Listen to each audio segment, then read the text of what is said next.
back. Welcome back to the Wut Up podcast. Sorry, awkward pause for a moment. I am Where stoned already. we embrace the magic and mayhem of everyday life. You're totally fine. I'm right there with you. Hey, I'm Elly. I'm Kitty. We did that backwards. Let's get into it. I'm taking all your Just go for it, girl. This is a mayhem, taking all your lines chaos today. kind of night. So, Hello. how was your Halloween? Okay. We're starting off with a good one because I really enjoyed Halloween. So my daughter is almost 2. She'll be 2 in January. So this is her first getting to enjoy Halloween kind of thing. Our neighborhood is really cute, and we have an HOA, but the HOA threw a party, so yay, free pizza. That you paid for. That I have to pay for with dues, but whatever. It feels like it's free when you don't have to pay for it in the moment. Exactly. It's like taxes and going to the library, right? Like you think it's free. But when you have to get on SNAP or Medicaid. Oh, yeah. Which we will talk about later, I think. It's a topic. Oh, okay.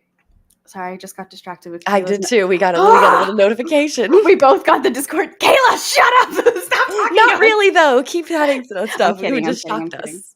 I'm kidding. We love you. Genuinely, happy birthday, by the way. Kayla's birthday was Halloween. Oh, that's right. Wait, I knew that. Happy birthday. Wow. I had an excuse. So, yeah, how was your Halloween?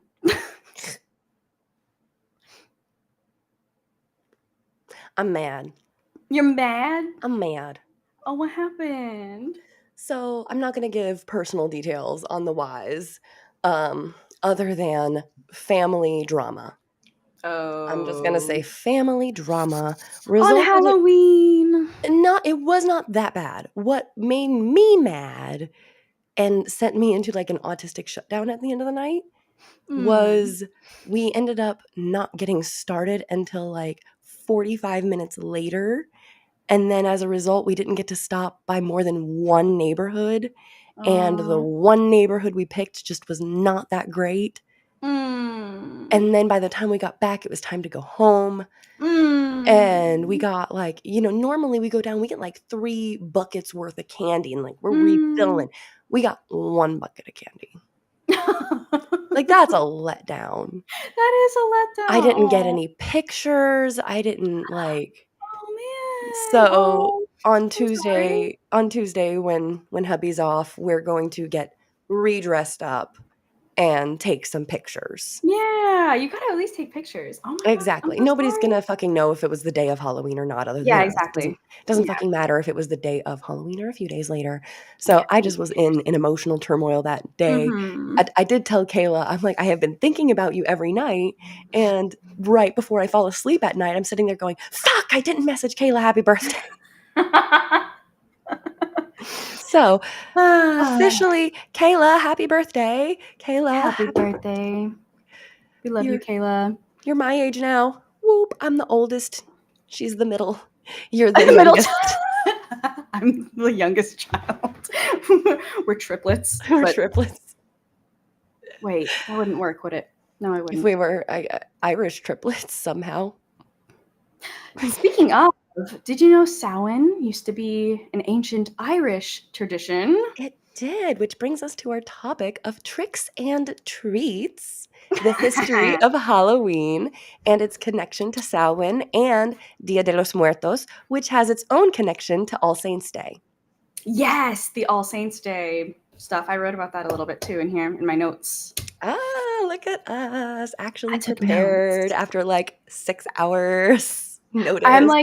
I'm prepared, but I'm also like prepared for an exam. I'm not really prepared for an oral retelling of everything I've learned. Exactly. If that makes sense. Yes.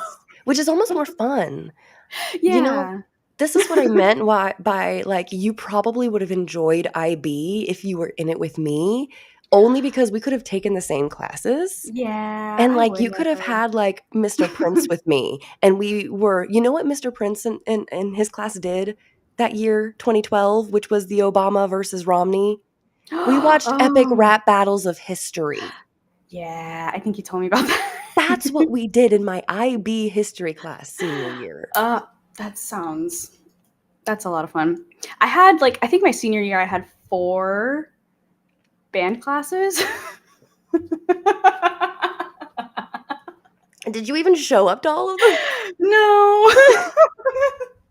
Or maybe that was my junior year. I think my senior year I dropped out of one of them. I basically never came to first period my senior year. You know what? I was constantly late to first period, but I could just not wake up that early. Why does it start at 7:30? That's evil. I had Senora Cabrera for Spanish 5 first period, and she was strict, and everybody thought she was really mean. And I remember her having that. She was just Cuban. That reputation. I mean, that's really it. She was just Cuban. She was just old and Cuban. Old and Cuban. So as long as you treated her with the expected cultural respect, she was actually such a sweet little abuela. It was adorable. So I gained her favor really early on, and I was nannying for a couple of kids, and there was a month period where their mom was fucking in Greece. And little 17, 18-year-old me was nannying for this 4 and 12-year-old, or 8 at this point. No. They were 4 and 10. They were 4 and 10.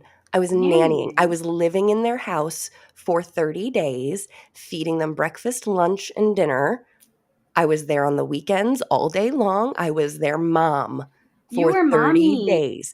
We couldn't even contact their mom some of the days because she was on a cruise ship. Dude, she just gave 0 fucks. She gave 0 fucks. She gave 0 fucks. Trump supporter. Who'd have thought it? Yikes. Mm-hmm. Explains a lot. Yeah, and this woman, I swear to God, she was trying to groom me into sexual assault. I'm not even joking. She came on to Dan even at one point. Looking back on it, it's fucking crazy what this woman did and thought was appropriate, or just she knew what she was doing and was trying to coax us into. But she would give me straight up details about how this man was essaying her, sexually assaulting her. And I was 17 when I started nannying for this woman. How old and I was 17 lady? when she started telling me this shit. Yikes. Yeah. There's some moms that boundaries when it comes to appropriate topics to speak about with teenagers specifically. I'm talking about, but teenagers are still kids.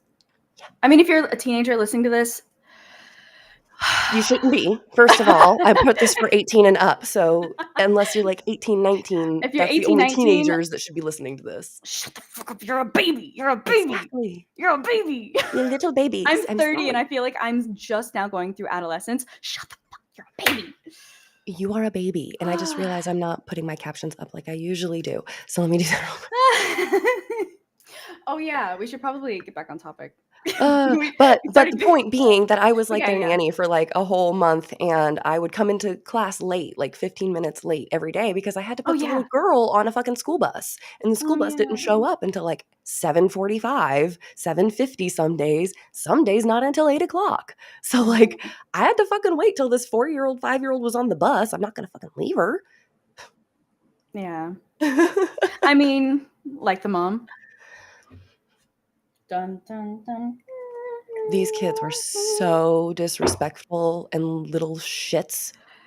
I would work with them for a month, and they'd be beautiful little angels when their mom would come home. And then she'd be home. And then a week or two later, she'd ask for me to babysit, and then all over again. She put padlocks on the pantry to stop her son from eating. Because he was overweight.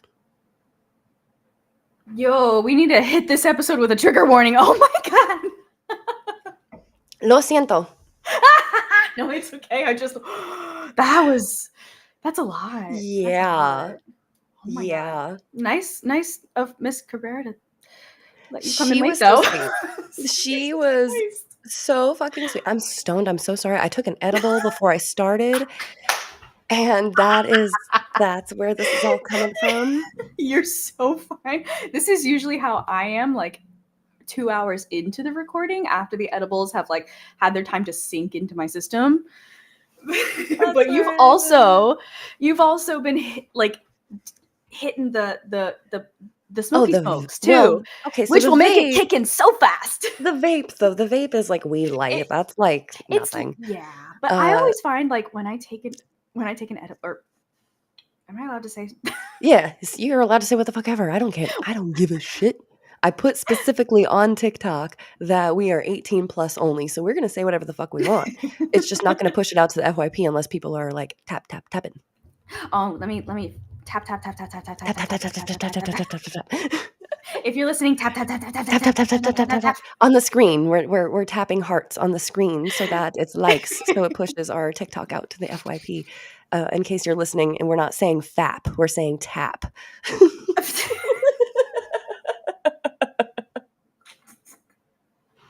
For future listeners who might be listening on, Audible or something. I don't fucking know what you're Do the listening kids still say fap? Do I they still don't know. They say 6'7". Can you tell we're moms or what? Or that, We're like, just what are the kids saying these days? I've seen so many fucking millennials go, Uh, at least our jokes were funny. And I'm like, okay, boomer. Okay. No 6'7", please.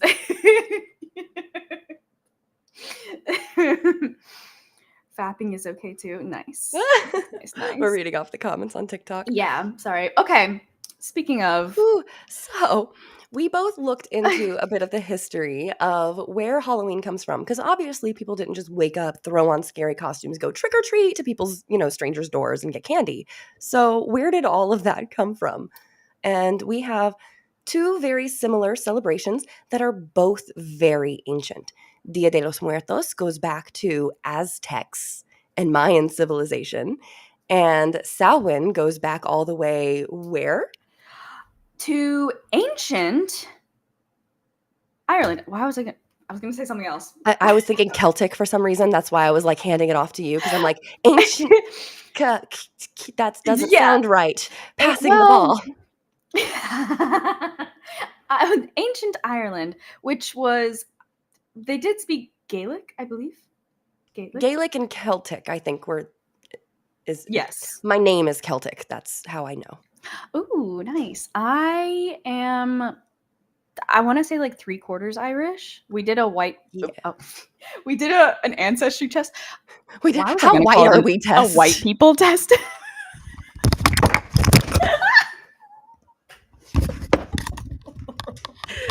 The how white are we test. Did the thing that made me drop the thing. There we go. I did the how white am I test, and I'm like 75%.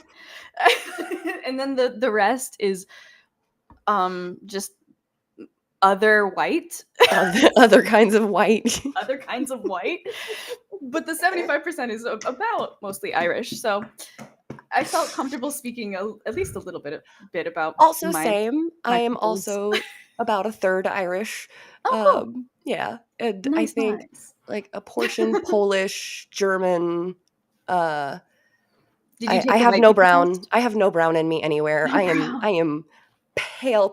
I am Ooh. white on the rice. I am a ghost amongst all of the melanin.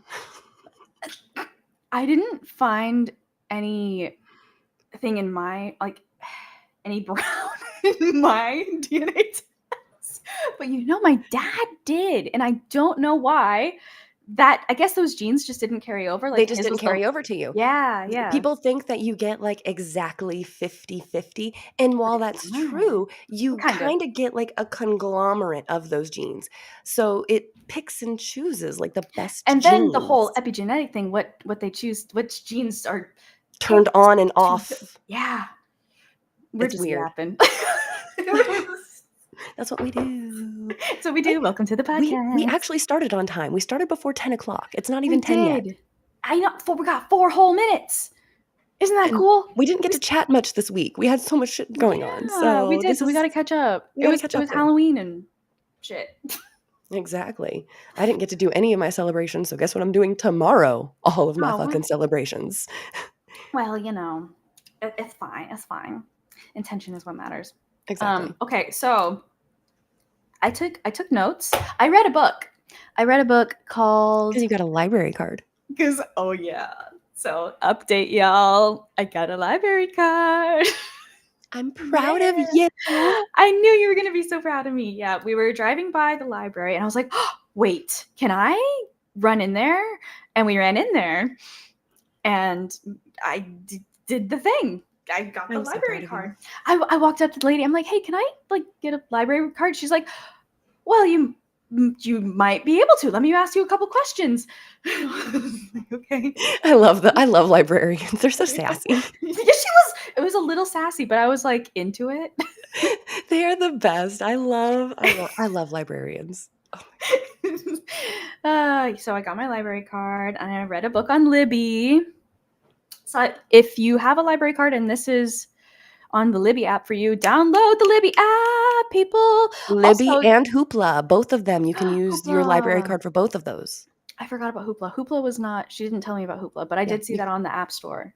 Yeah, you can get Hoopla, Libby, often Kindle as well, Amazon Kindle, Amazon, all of that is usually available through your library card. Sometimes they offer streaming services like Peacock or Discoveries and stuff like that. This one I think has like videos that you can rent or I don't know, whatever. Yeah, and you can like borrow a login for Netflix in some of them for like a week and stuff like that. Oh, that's so cool. Yeah, not all of them have stuff like that, but you know. But check to see what's in your area, you know. Yeah. If you're in a well-funded enough area, you might have more shit. If not, probably less. That's how America works. Unfortunately. We'll do more on it later, but that's going to be our magical mini activism of the week is to get a library card and to sign up for something. But I'll talk more on that later. Yes, we're getting way ahead of ourselves. I read a book is where all this stemmed from. I had a great Spanish teacher. I nannied for these kids and their mom was a wreck.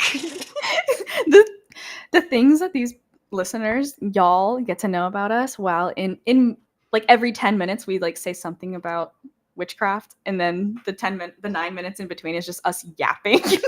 Say fucked up shit. That wasn't even a sentence, but I said it out loud. Pretty much. I read a book, y'all. The Roots of Halloween. Samhain, colon? Hello? Semicolon? Is it a colon where it's two dots? There's none. I'm just saying it how I'm high. Samhain, The Roots of Halloween by Luke Eastwood. Yep, I read it. I read it, and to be fair, I did a lot of skimming, and I did a lot of, you know, I was studying. I was studying for a test. That's what you're supposed to do with a book. You don't have to read the whole thing. You can reference it. Yeah, but anyway, I took notes. So, Samhain is one of the 8 holidays. Holiday, is that the word I want to go with? What would you call it? Celebration, ritual. Yeah. Okay, sure. We'll go with celebration. I like that one better. One of the 8 celebrations of the Wheel of the Year in Wicca, neo-paganism, neo-witchcraft. Basically, it's what you're already familiar with as a witch, but a little bit different. So, Samhain was the beginning of the ancient Irish New Year.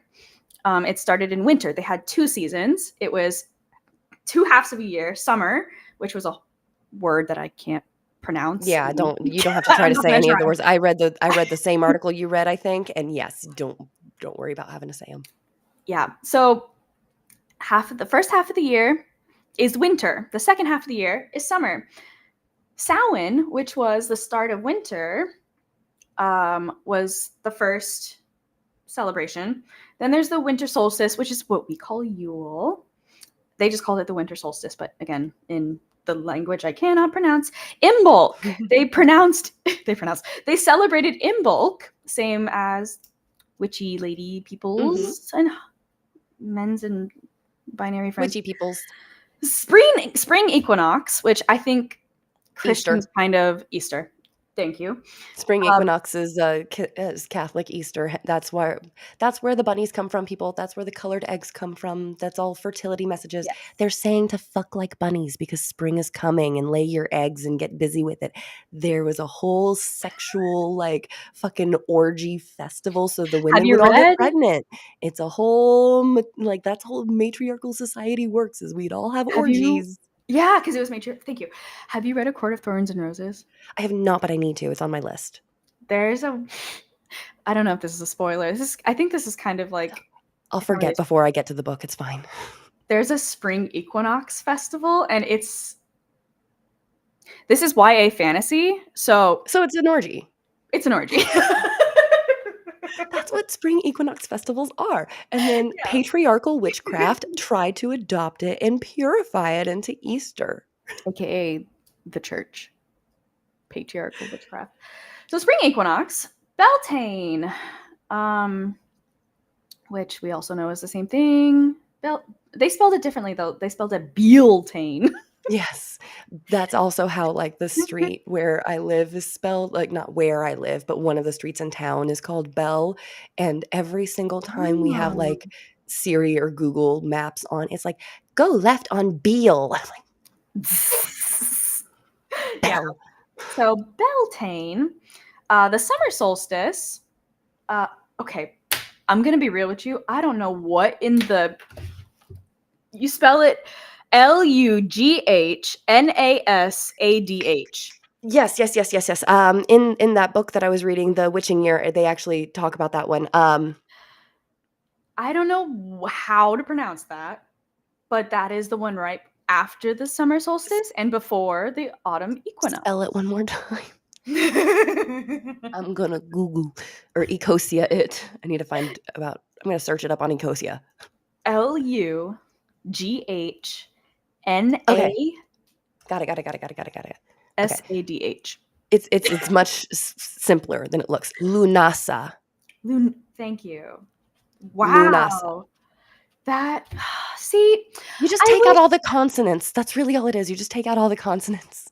Luna. Oh, wait. Click light bulb. Holy shit. Wait, you're right. Oh, man. So this book silent letters come from. It's like from ancient Irish culture. Okay, so Samhain was linked with the agricultural cycle. No. That's with the freaking wheel of the year was linked with the agricultural cycle and with the veneration of the gods, ancestors, the land itself, and the cycle of life and death. So very typical pagan, deifying, making animism kind of like a, but they were more about, I think like fairies were very prominent. I think it's Fae culture is big. Fae culture, yeah. Still common even now. Like I know it's a thing to like leave out some milk for the little people. But you also have to be careful because you don't want to invite certain fae into your home. So you have to be very intentional that you're not inviting in the mischievous ones. And not unlike vampires, you have to invite them in. Mm-hmm. Be specific. Set your boundaries. Set your intentions. Be firm with your boundaries. Protect yourself. Be firm. Do not. Anyway, so yeah. I had a random moment, but this goes into later with my book of hood feminism. I have seen a lot of people wonder how, like, oh, well, I'm a white person. Like, what culture can I get into? Oh, You yeah. have to do the 23andMe. You have to look at your family. You have to go back and you have to connect with your genetic roots to figure out where you can identify your culture. Like you and I, we're not going to go and take sage and do a smudging practice, which is a closed practice of Native American culture, because we are not Native American. Yeah, no. We are European Celtic. Basically, yeah. So we can go. Although, I did live in freaking Egypt for a decade. Yes, and that So, is where you can, and your husband is Egyptian. and my daughter is So half Egyptian. therefore, you have the ability to go through that culture as well, but you are But but still a learner of that but culture. still as a total outsider peering in, You're not you know? appropriating the culture, you're Yeah. appreciating it because you Yeah. are now becoming a part of that culture with you and your Yeah. family. And because your daughter's DNA is always within you, that DNA marker is now within you. So it is Technically. Yeah. absolutely appropriate to go back to those roots I because do it's your technically DNA have now too. I have my husband's DNA in it. If you have a kid, you're carrying around that man's DNA for the rest of your life. Rest of The your rest of your life, life. Yeah. unfortunately. So Or I fortunately, also depending on how you think of it and how you think of the person you had a child with. in my case, it means I get to be interested in the Irish pantheon and the Egyptian pantheon. Exactly. And in my case, I don't know because my husband has not done a DNA test, but he's also very white and he's Texan. So I'm assuming he You can probably has a similar genetic makeup to myself, and yeah, therefore we are going into the Irish yeah, backgrounds. yeah. Also, if you are just, feeling drawn to a very, very specific god or goddess for like a very specific reason, who are we to tell you that's wrong? Exactly. You can Make appreciate it any culture as yeah. long as you are learning from, an appropriate source. Do not learn about Native American witchcraft from a white woman. If you want to learn about Native American witchcraft, go seek out a Native American teacher Yeah, and respect the traditions and respect the boundaries of that culture. yeah. They said Don't take spicy, my closed. word. So it is. Yeah. So, Uh, for example, I am talking about Dia de los Muertos yeah, because my stepfather is actually Cuban, and and I have been studying Spanish since I was in 7th grade. So yeah, 2007. I yeah. have a degree And with I'm gonna hide when my you're name. learning Spanish, if you're not familiar with the American education system, when you're learning Spanish in America, you also learn a lot about the culture. Like the culture is, I would say, just about half as important when you're learning Spanish because you have to know the vocabulary of the countries and people that are talking about whatever you're learning. So like it doesn't make sense if you're going to learn a language and not understand the culture. Exactly. Does my yapping make sense, It folks? makes very much sense, yes. Thank If you. you're going to learn a language, part of that language is the culture. Like, Yeah. I know 3 different words for bus. El bus, el autobus, and la guagua. La guagua. That one's my favorite. That's funny. So, and, I'm My very point my point was to say she knows what she's talking I do know what I'm talking about in this one. I about. my minor studies was in Spanish, so not only have I learned a lot of the culture, but I also continue to read up on it. I don't pretend like I know everything. I have watched a lot of Spanish movies because of my Spanish minor. IB Spanish. We watched a lot of Spanish movies then. We even watched like Pan's Labyrinth in Spanish. Oh, wow. Yeah, Really? yeah. Huh. Any movie we watched, even if it was like an English movie, we watched it in Spanish with the Spanish subtitles. That sounds like so much fun. It is fun. You That should would have have been done IB with me. I know, that would have been In such a good another life. oh my god, wait. Okay. Oh, Oh, Also, I literally wrote down all my notes in bullet format. So I'm like, Perfect. wait, what was I going over when I like? What's connecting the two things? There's sometimes none. We've only been live for 30 minutes. Shit, we're doing it. We're doing it. All Souls Day, Catholics was replaced. Replaced. Dia de los Muertos, yeah. Hello, thank you. Yes, All Saints Day. Pretty much globally, when the Roman Catholic Church took over everything, All Souls Day was. They basically rebranded all of the pagan holidays, but especially All Saints Day, Samhain. All Souls Day, yeah. Yeah, especially this one on October 31st every year. This one was like super popular, super It important. turned into All Hallows Eve. Yes, All Hallows Eve. And which, you know, Halloween, Eve, Halloween, sow-win, yeah. Halloween. Right. Also, All Souls Day is what is celebrated on November 1st. Samhain was a time of final harvests, and any excess livestock were ritually slaughtered for feasting and as offerings, because they left offerings for the gods, for the ancestors, for the fae, for the tricksters, spirits, and for everybody. This trickster spirit was very important on Samhain because it was thought that the veil became thin, the veil between the earth world and the other world.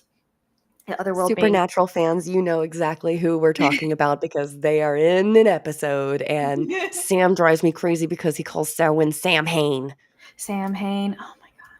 I mean, you know, I think he just wanted to say his own name. Sam! when you're reading it and you don't know anything about, like, hey, get this, Gaelic or Celtic, anything like that, it's phonetically written. So I understand, but anyway. But it's also funny because phonetically in the language, the MH makes a WI sound. Oh, yeah. So technically, phonetically, it's spelled correctly. True. It's like saying Yegar is Legar. Double L's, EGAR. Whoa. I did not get the code switching to Spanish. My brain was sorry, like, huh? sorry. I'm so good. I forget that that's a code switch. Oh my god. No, you're good. I never learned the term code switching until I read the book Unmasking Autism. Oh. Like, I had heard it on and off, like, occasionally, but here's my white privilege going, you know, when you're in fucking IB, who was in my classes? A lot of white people and a lot of Indian people. Yeah. True. I mean, that was really it in IB, and it was really weird. We had, like, one black student. We had, like, 2 Latinx students. It was weird. A couple Filipinos. A couple Filipinos, but, like, almost everybody was a Patel. I think we had, like, 4 Patels in our friend group at one point, yeah. Yeah. Yeah. I think I remember every Patel you're talking about, too. And their siblings. And their people they weren't even related to. I went to a graduation for one of our Indian friends, and I did not understand that, like, it was supposed to be a fancy dress code, and I showed up in jeans. Ugh. The look on her parents' face. Oh, no. Anyway. We're talking about high school. Came to mind. I'm so haunted by it to this day. Anyway. So in Samhain, there's the trickster spirit that would go around, and it's kind of similar to, like, the sacrificial thing that patriarchal witchcraft tries to say that God does whenever you don't follow their rules. With the whole, like, mark your doorway with the blood and I won't, you know, come murder your firstborn child. Yeah, true. I don't know the specific. It was the plagues of Egypt. Thank you. Yes. Yeah, I those Moses. Remember freaking Prince of the Prince of Egypt? Girl, you had we had the same I have it. childhood. I have it. I have it. It's somewhere. You learned this from I know, but I DreamWorks don't know the back in the specific Bible 90s. verses is what I was trying to say. I don't know the Bible verses. I'm just giving you a hard time. I know. It's okay. I gave you a hard time with the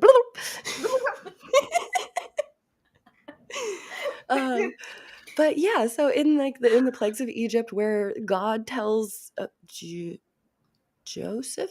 Moses. No, that's King of Dreams. Moses. Moses. Thank you, Jesus. My brain switched the names. We're I'm like, wait, that's not right. We are now a Sunday school, folks. Well, we're telling you how they stole our stories. That's really what it is.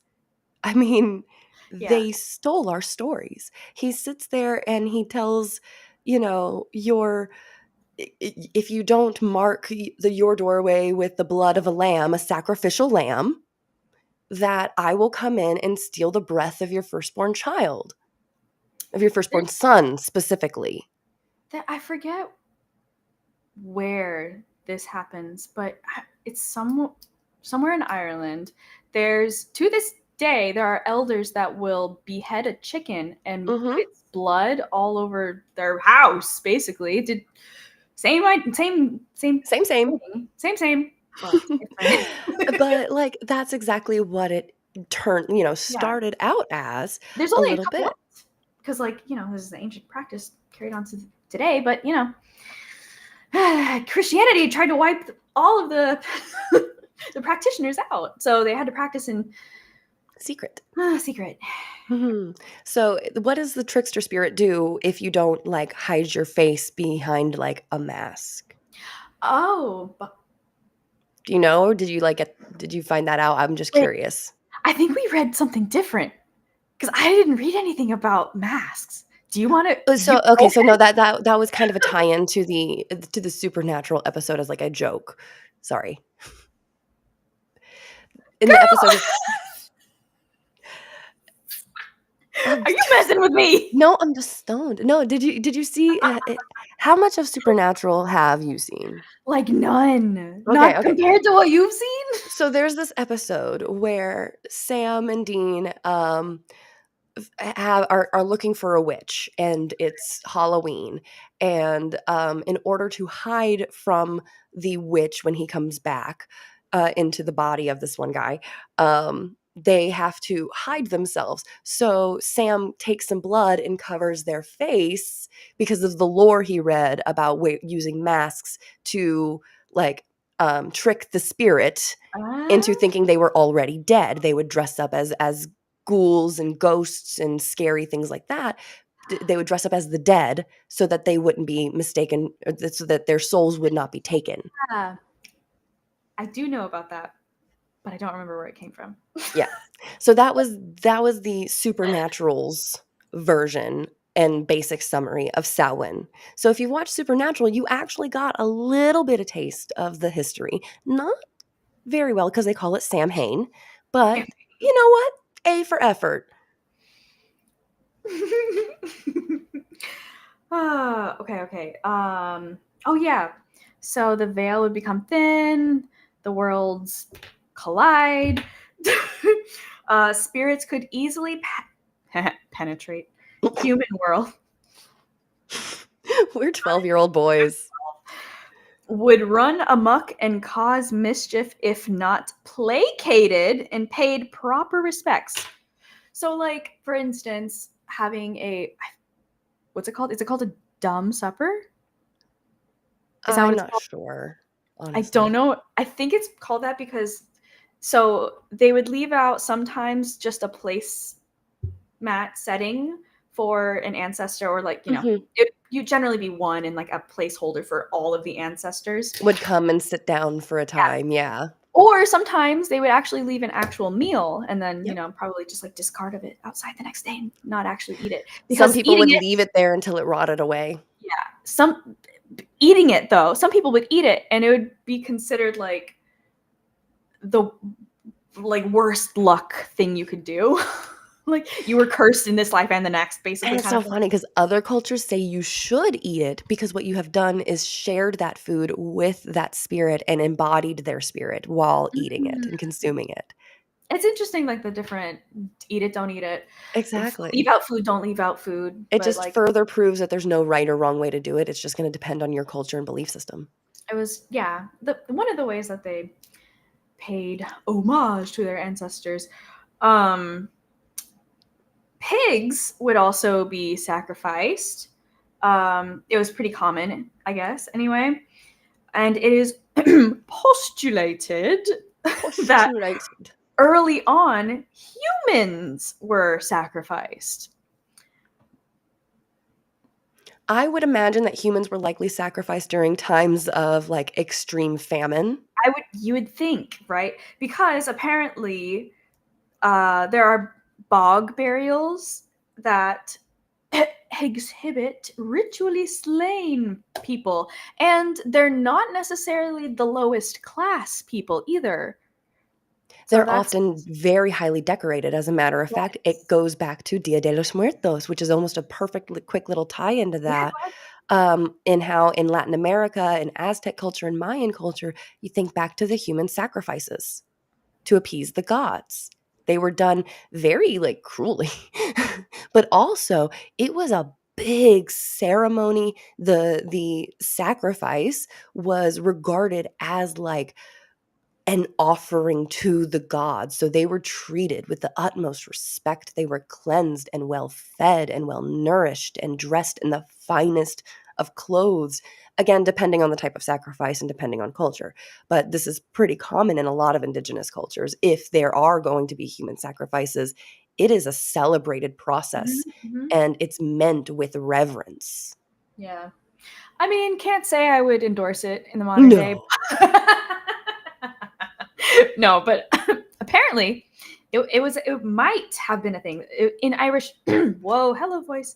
In Irish culture, it's only postulated because there are bog burials that seem ritualistic and have bodies that are definitely like well taken care of. So Yeah. anyway, um, apparently also common was divination during this time, sacred fires, games, and tricks. So this is where the whole trick Trick or or treating treat. comes in. Um, it would be common for young people to cause havoc and harmless mischief in impersonation of spirits and fairies. That's why the night So, before is mischief night. yes. Yep. They would go around and let cows out of the pasture and take the doors off their hinges. Kind of Mhm. like harmless pranks, but Yeah, like enough to replicate, when you shave your neighbor's cat,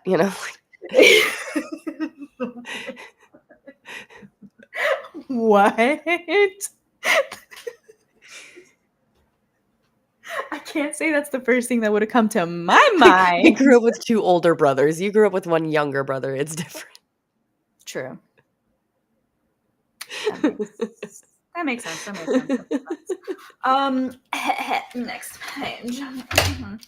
Oh, second page of notes. I am impressed. It's only like half a page, and I'm almost done. But It's still a anyway, second page. thank you. Thank you. Why am I putting myself down? Thank you. I put a lot Exactly. of effort in, damn it.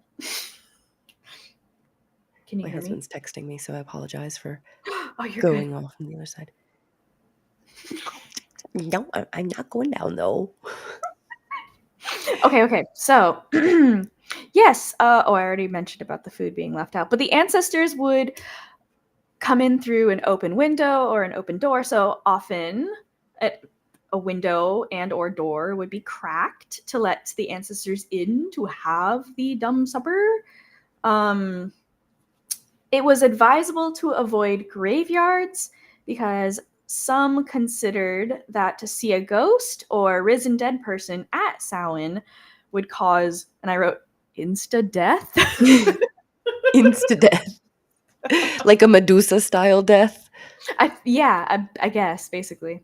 Um, That's all I got for you, folks. I love it. It's so wonderful how similar it is to Dia de los Muertos Isn't it interesting? because like I'm going to read straight off the Yeah, Britannica go ahead. website right here for a quick second. Dia de los Muertos traces its origins back thousands of years to the indigenous peoples of Mesoamerica, particularly the Aztecs, Toltecs, Olmecs, and Maya, who held a cyclical understanding of life and death. For them, death did not represent an end, but a continuation of existence in another realm. These civilizations believed that the spirits of the dead remained connected to the living and can return periodically to share in the earthly world. So basically, they go to a long journey after death. I'm not going to try to pronounce it, but they go through the land of the dead before reaching their final resting place, the underworld. And that is where they are governed by the Lord and the Lady of the Dead, which in ancient Greek culture would be Hades and Persephone and possibly Hecate. Mm-hmm. Nice. So, like, there's all of these different connections. I like Offerings of food, water, tools, personal objects were left to nourish and guide the spirits along the way, gestures of love and care that were meant to ease their travels and remind the deceased that they were not forgotten. So, when Spanish colonizers arrived in the 16th century, they brought with them Roman Catholic observances such as All Saints' Day or All Souls' Day. And so patriarchal witchcraft overtook indigenous witchcraft, and they created a combination of the two. And now All Saints' Day and All Souls' Day, celebrated often November 1st and 2nd. I guess All Saints is November 1st, All Souls' Day November 2nd, and Dia de los Muertos is technically both. Yeah. So today, it embodies the blending of beliefs and stands as both a remembrance of the dead and a testament to the resilience of indigenous traditions. And that's from the Britannica website. Highly recommend Britannica. It's a great source for accurate information. Just saying. So She stared right at TikTok when she said that. I did, because TikTok needs to know where it can go for accurate information. You can go to the Britannica website. It has a lot of accurate information. It is an encyclopedia, which if you don't know what an encyclopedia is, because I just realized that a lot of people don't know how to write essays in an hour. Yeah, we had the same 8th grade English teacher, right? We did. We had the She same teachers all the way through 8th grade. she ran us like a workhorse writing essays. Oh my god. So apparently, it is impossible for high schoolers these days to write a 5-paragraph essay in 60 minutes. Oh, is it? Tell me it's not because of AI. I don't know. Why do I have Their a feeling it's answer- because they're using AI to write all their essays? Their answer when asked on TikTok that I've seen has been, well, you have to think about and plan the essay first. Bitch, I'm like, you no, it you takes have to 5 plan your to 10 time. minutes. It takes 5 to 10 minutes. You do your. Yeah, we had the same. Yeah. Brain map. You brain map. Brainstorm. Brainstorm. If you want to put it in a little outline real quick to get like quick Oh my notes, God. if you got the time to do that, do it. Otherwise, you go straight into the essay from your brain map. 3 to 5 sentences a paragraph. 8 if you're fancy. Did you have any tips for this week? I do. We are doing tarot tips Oh my and gosh, yes. listener Q&As. I did not. I don't know if there were. Does anyone listening right now on TikTok have a question about anything witchcraft related? If you have any questions At all, pop it in the chat. If not, we will go into the tarot. I'm pulling out all of my we're going to learn about some twos. tarot. Because Yes. today we went over 1s last week. I'm going to go over the 2s this week. Okay, I got to get my notebook out. I'm taking notes. I wasn't lying. We I am went taking over all of notes. the aces last week, Do you like and the me? magician. Those were the ones. Do you like my notebook?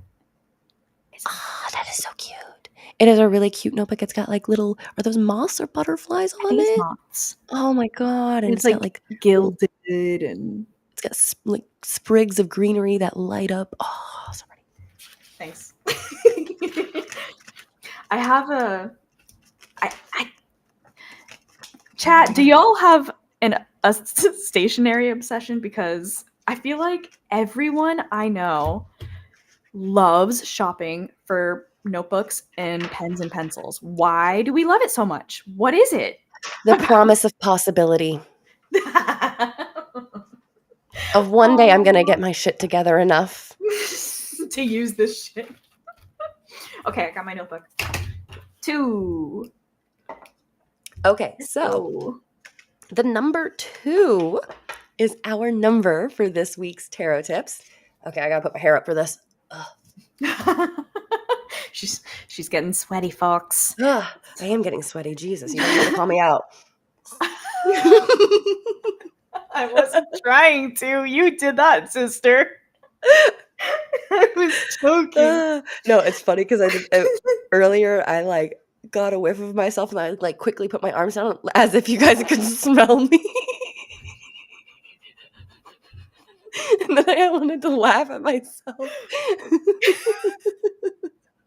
But you know that quick little ooh thing you do when you're like walking around somebody and you catch like a smell of yourself? Like, oh shit, I forgot to put on deodorant when I walked out the door 5 minutes ago. You know what I mean? You're OCD. You probably never forget to put your deodorant on. Yeah, no. I'm ADHD, so of course I forget to put my deodorant on. I mean, same, but when I'm going out, I have enough OCD trauma of not being allowed to leave the house unless I'm finished and like put together and like showing off like this amazing perfect persona for the world. Get your mask on. Yeah. So it's a thing where we're trying to unwind, you know? It's hard. I used to put like little spray deodorants in my purse, so that way if I did forget, I could be like, oh. I put on deodorant this morning. It just wore off because I keep a little perfume spray, like body spray in my bag. You know. I have to cough. I'm so sorry. So I'm going to take advantage of it. And I'm also going to go ahead and do this. Look how cute this is. Yeah, no, There you go. I don't know why, but you just will not catch me smelling bad. and that's like I'm trying to work on it thing. I'm trying to let myself smell bad sometimes, okay? We're I remember my freshman year of high school, one of my friends introduced me to their friends, and this lives in my brain to this day. They said to me, "You look like you smell good."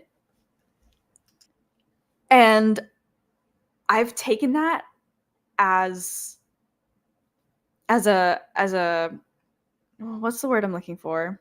Not threat. I took that as like a challenge. I'm trying not to cough in the microphone so hard, so I'm like trying to look for the freaking mute my microphone thing on TikTok. I don't know what it means to look like I smell good, but I became conscious of smelling good from that day on. Because I was like, shit, if I look like I smell good, I better actually then bring the substance, right? Otherwise, you'll be like amazed from 10 feet away and you'll get close and be like, actually. I see what you mean. You want to live up to the expectation. Exactly. I don't want to disappoint anyone. People pleasing. And there you go. There you go.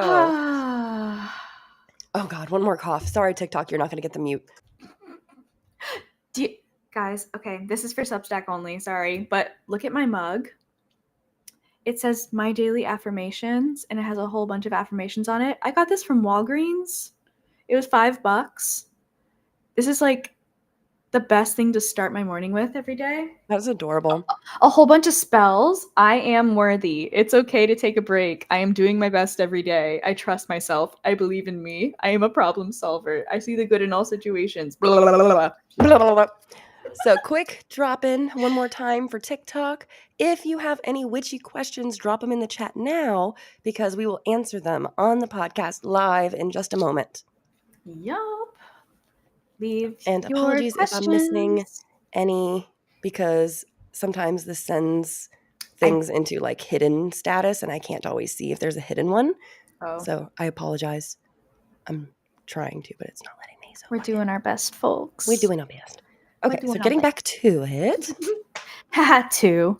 Ha ha ha ha ha ha ha. The High Priestess is the major arcana card that represents the number 2. Oh, I like how we started with this. And Okay. what I love about the number 2 is it represents duality, a partnership, working together in harmony, but also the black and white, 2 sides of a coin, the yin and the yang. Shit, you are spitting. Slow down, sister. Those are just some examples. Like I can't write that fast. just pick 1 or 2 that like resonate the most. You don't need them all. I'm spitballing ideas that just stick. So they're all sticking today. well, it's a good thing it's recorded so you can go back and listen. Shit. All right. Maybe I should just be present then. Go ahead. Maybe I'll make this one the clip. Clipping now. Action. Hello, TikTok. Hello, TikTok.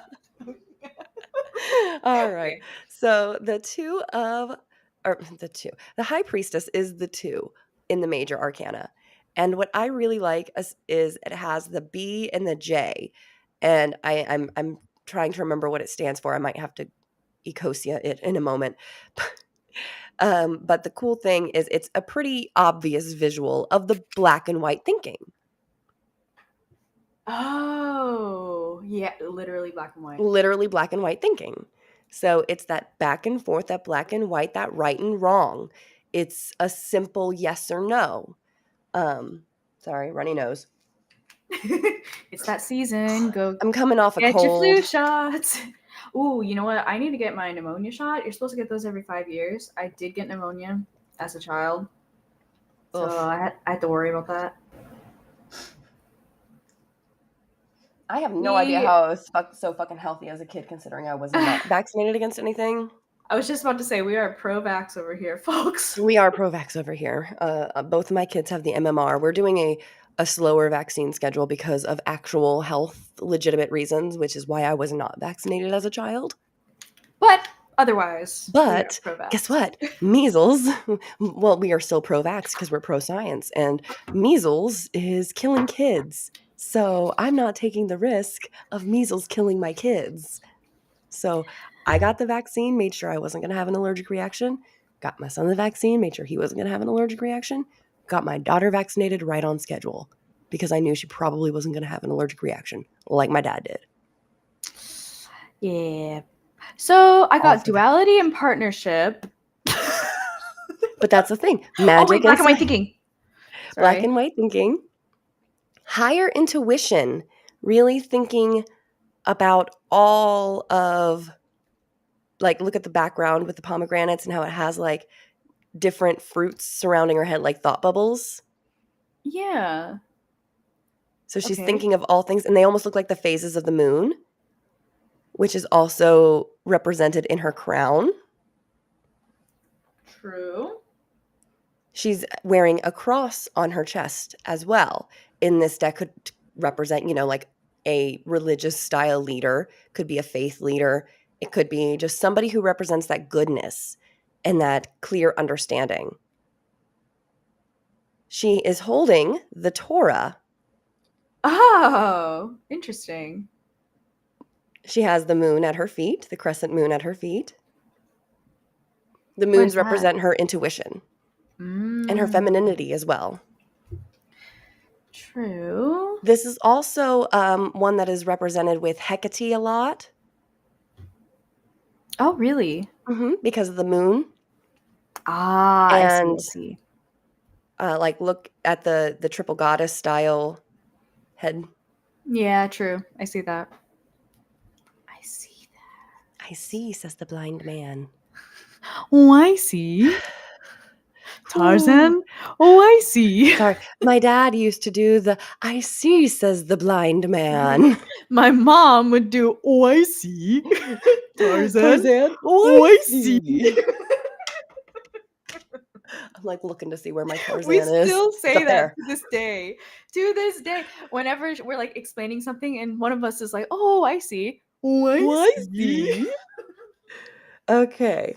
So if I move on, we learned last week that the different suits of the minor arcana represent the elements, the earth, wind, fire, water, etc. And they're pretty obvious which is which. So we have pentacles representing material wealth and the earth. Ooh. We have the wands representing fire. There we go.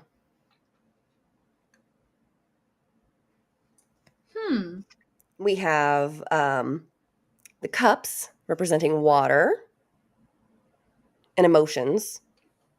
Wands are passions. I forgot to say that. What's with the lion head? That's the medical insignia thingy. Is it? Yeah, I'll show you in a second. Okay, sorry.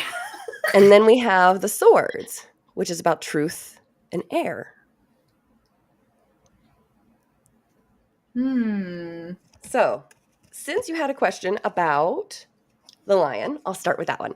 Okay, cool, thanks. So, showing TikTok first, we have the Two of Cups. The cups are about emotions. So, this is an emotional card. We can see the two people have a partnership here. It almost looks like a marriage ceremony, right? Kind of. It's a combination where they're sharing the glasses, they're passing them to each other, they're holding hands. I love that they're two androgynous figures. Like, True. obviously, this is, I say androgynous, and then I was about to say, obviously, this one is. But you can tell this one is meant to be the masculine figure, and this one is meant to be the feminine figure. But it could be. You genuinely cannot tell based on this card alone if they're cisgendered, heterosexual. You can't tell. And I love that. But the flowers and the colors also represent like the masculine and the feminine, because blue was a feminine color, yellow was a more masculine color representing like the strength of the lion and the sun god, and blue was more of a flower color, a pretty color, a feminine color, a soft color. I mean, it kind of is in my mind. Exactly. So it's deeply rooted in that. So this is that balance of partnerships and emotions and leaning back and forth on your partner. Now, above that is the medical insignia, or a version of it, with the two serpents twisting around with the lion eagle hybrid mix. And it's red. Why is it red? So red can represent love and passion and union. And it can also represent danger or a warning. Often, I think in this card, it reminds me of like blood rituals. Oh. So think of a first communion. Oh. Yeah. Okay. Interesting. So there's many ways you could interpret this card. And then number 2 is going to go into that duality. It's going to go into that either or. So we had with the High Priestess more of a justice, an intuition, and a black and white thinking. And then with the Two of Cups, we have a personal problem, a more one-on-one problem, rather than a you against the universe problem. Okay. So this one is a singular person stuck between two ideas. And this one are two people with two distinct ideas, but that are similar and come together. Okay. All right. I'm getting it. And then finally, I want to talk about the background of this card. At the bottom, you can see like we have Yeah, a tiny little house in the we have distance. a clear blue sky. We have a little home over rolling hills, clean pastures in the distance, and their feet are on steady, even ground. This is a very positive thing. Mm-hmm. Yeah. Next, we have the wands, the two of wands. He's a dude, kind of, maybe. Who Masculine knows? figure. Yeah. Standing on a balcony, hmm holding a wand and another wand by his side. And in his other hand, what is that? He's holding the world, literally, a The globe. world. Okay. Why is he red? That's just how the maps were colored back then. That's all. Oh. Like a lot of, because inks were not exactly easy to come by.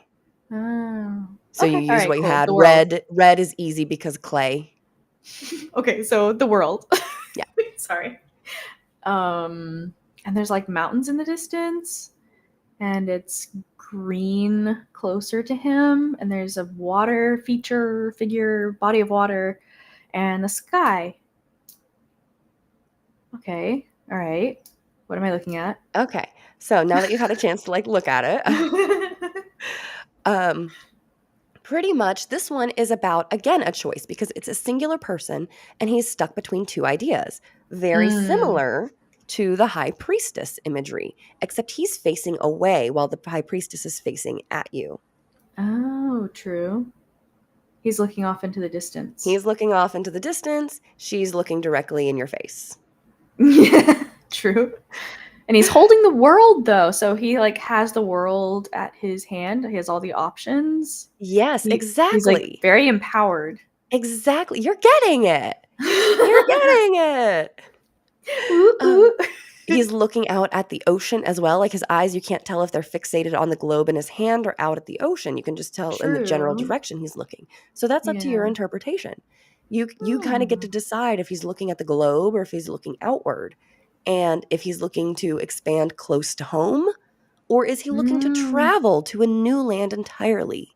Oh, I like that. Ooh. There's the one wand that's literally bolted to the wall, and then there's the other wand that he's holding in his hand, suggesting he has Oh, more control over one than the other. And also, notice how they're kind of like the one he's holding, he's purposefully manipulating to appear higher than the other one. true. But in reality, they're equal. Oh, that's really interesting. Including Whoa. if you look, the wand that is bolted to the ground or bolted to the wall and therefore is like at the ground level is the same height as the figure. True. You're So like blowing my mind. that's where like learning. When I was in high school, I took like AP World History, and in that one we took a lot of like art history as like a Oh. section. Oh, And that helped a lot with stuff like this in really digging down into what the art is trying true. to tell you. Yeah, I bet. I follow some art historians on TikTok. I'll send you a video of one I found very interesting. Ooh, yeah. Okay, cool. Anything else you notice in the card? So what's with the flower bone thing? Oh, yes, that one is an insignia that could represent either a choice in love, life, or death. Oh. I'm sure there's like an actual symbolism to it. I don't know what it is off the top of my head, but that's how Okay. I would interpret it just looking at it. Roses typically represent love and That's pretty. romance. Sorry, I'm like forgetting which one does which one's mirrored and which one's not. Oh no, you're good.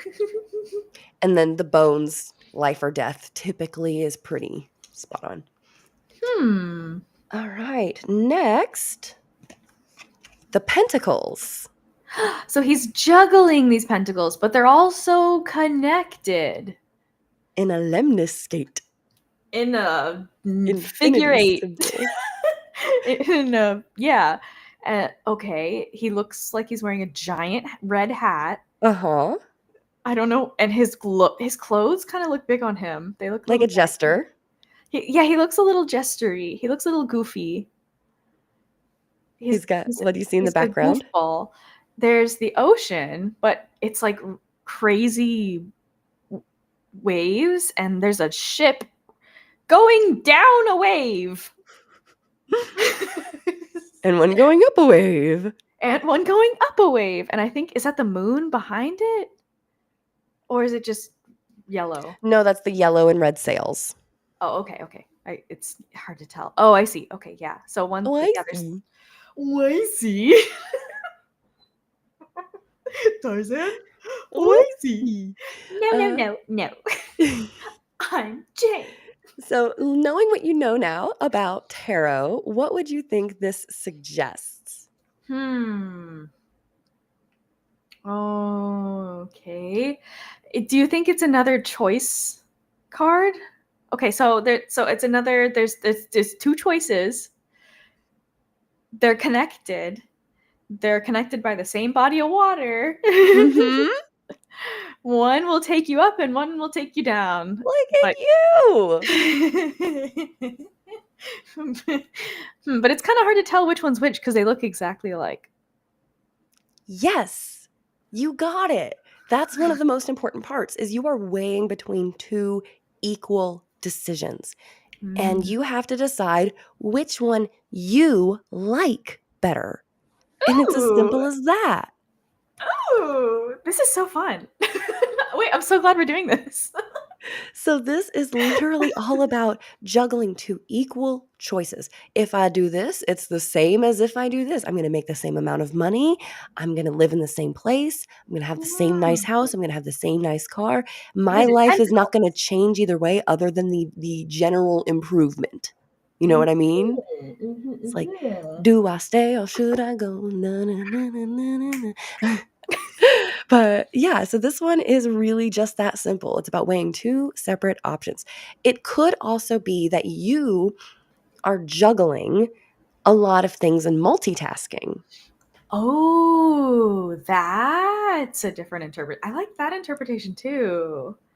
Because it He is depends. juggling. Yes. And it depends on if you're reading pentacles as wealth and fortune or choices or actual material things or ideas and circumstances. So it just depends on what the context of the reading is, but that's how you could generally interpret the Two of Pentacles. Ooh, this is so fun. Okay, your final test. Okay. We have the Two of Swords. I'm Okay. gonna give you right off the bat. Every two card is about a choice. Okay, cool. Okay, so there's a blindfolded female figure sitting down on a stone slab, and both her feet are on the ground. It's even ground. The body of water behind her is very still. You can see a couple rocks, and in the distance there looks like another piece of land, but it's very hard. It's very far away. There's not any details on it. There's the moon in the sky, and she is blindfolded, crossing her torso with her arms and holding two swords pointing in like a 90-degree angle, kind of. Yeah, kind of, almost. It's like a 45-degree. Think of a mummy in a sarcophagus. Yeah, there you go. That's a good. There you go. Okay, cool.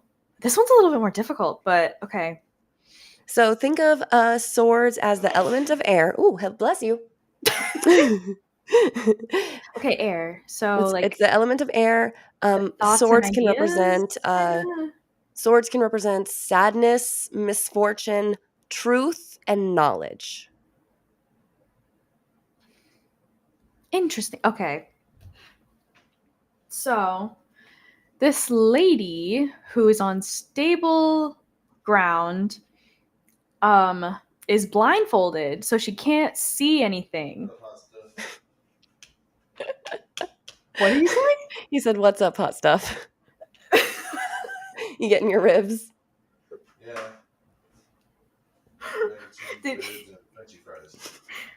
He just had to interrupt just because he could.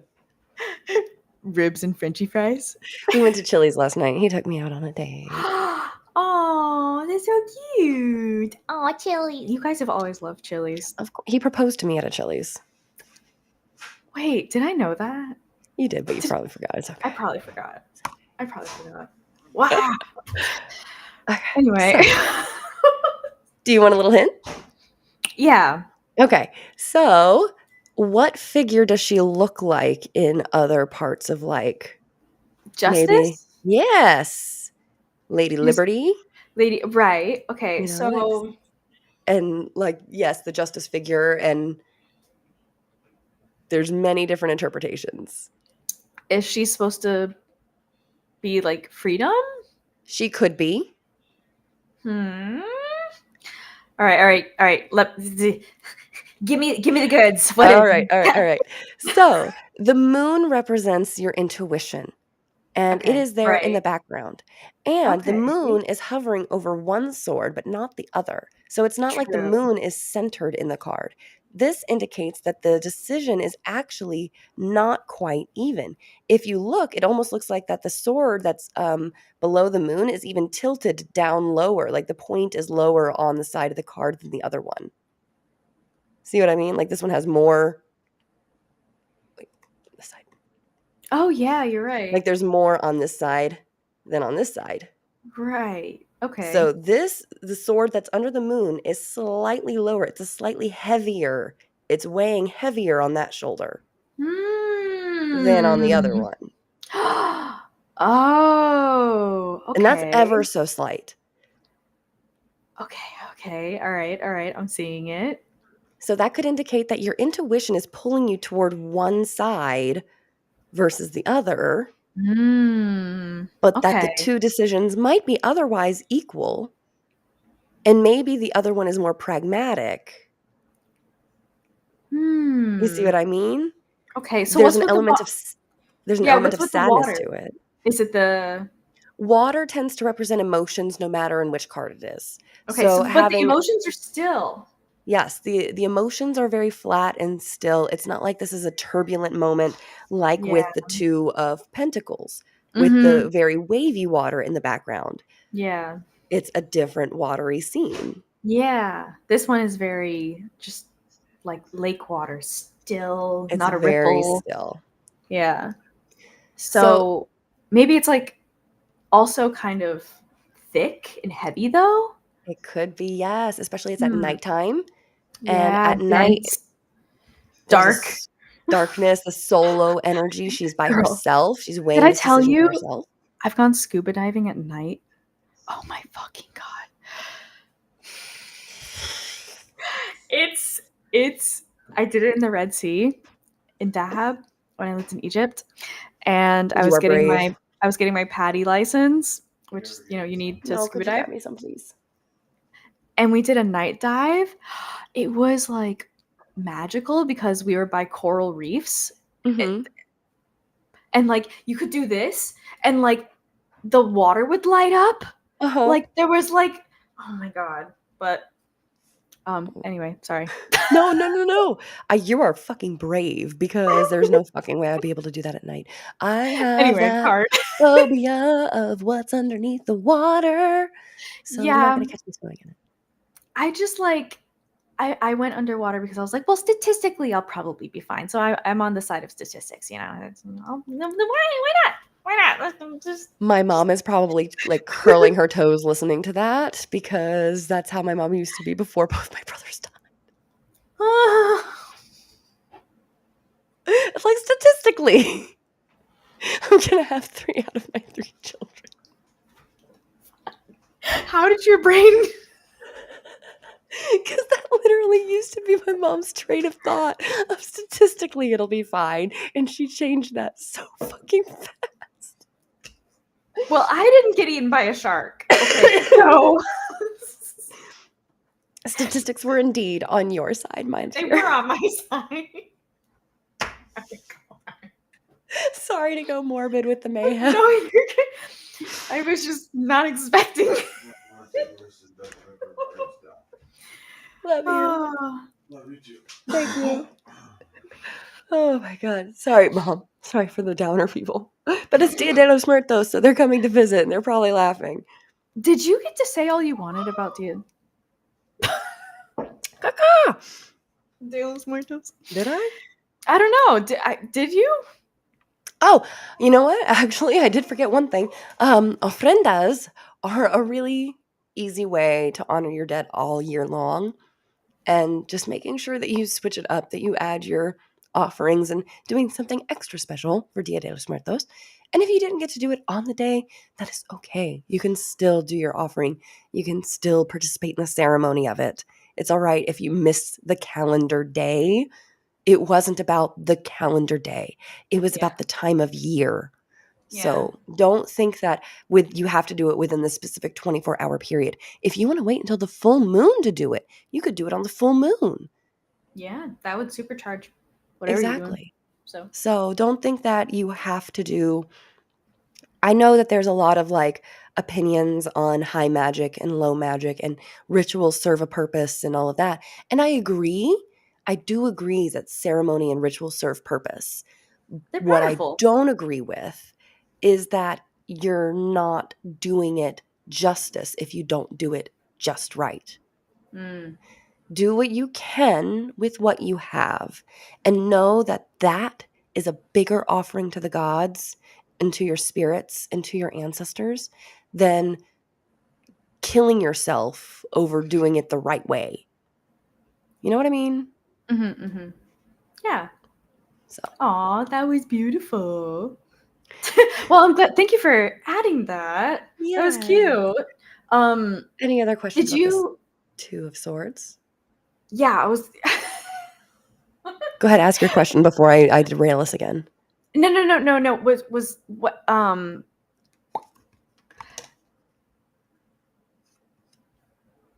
Where did it go? I have it. I had it.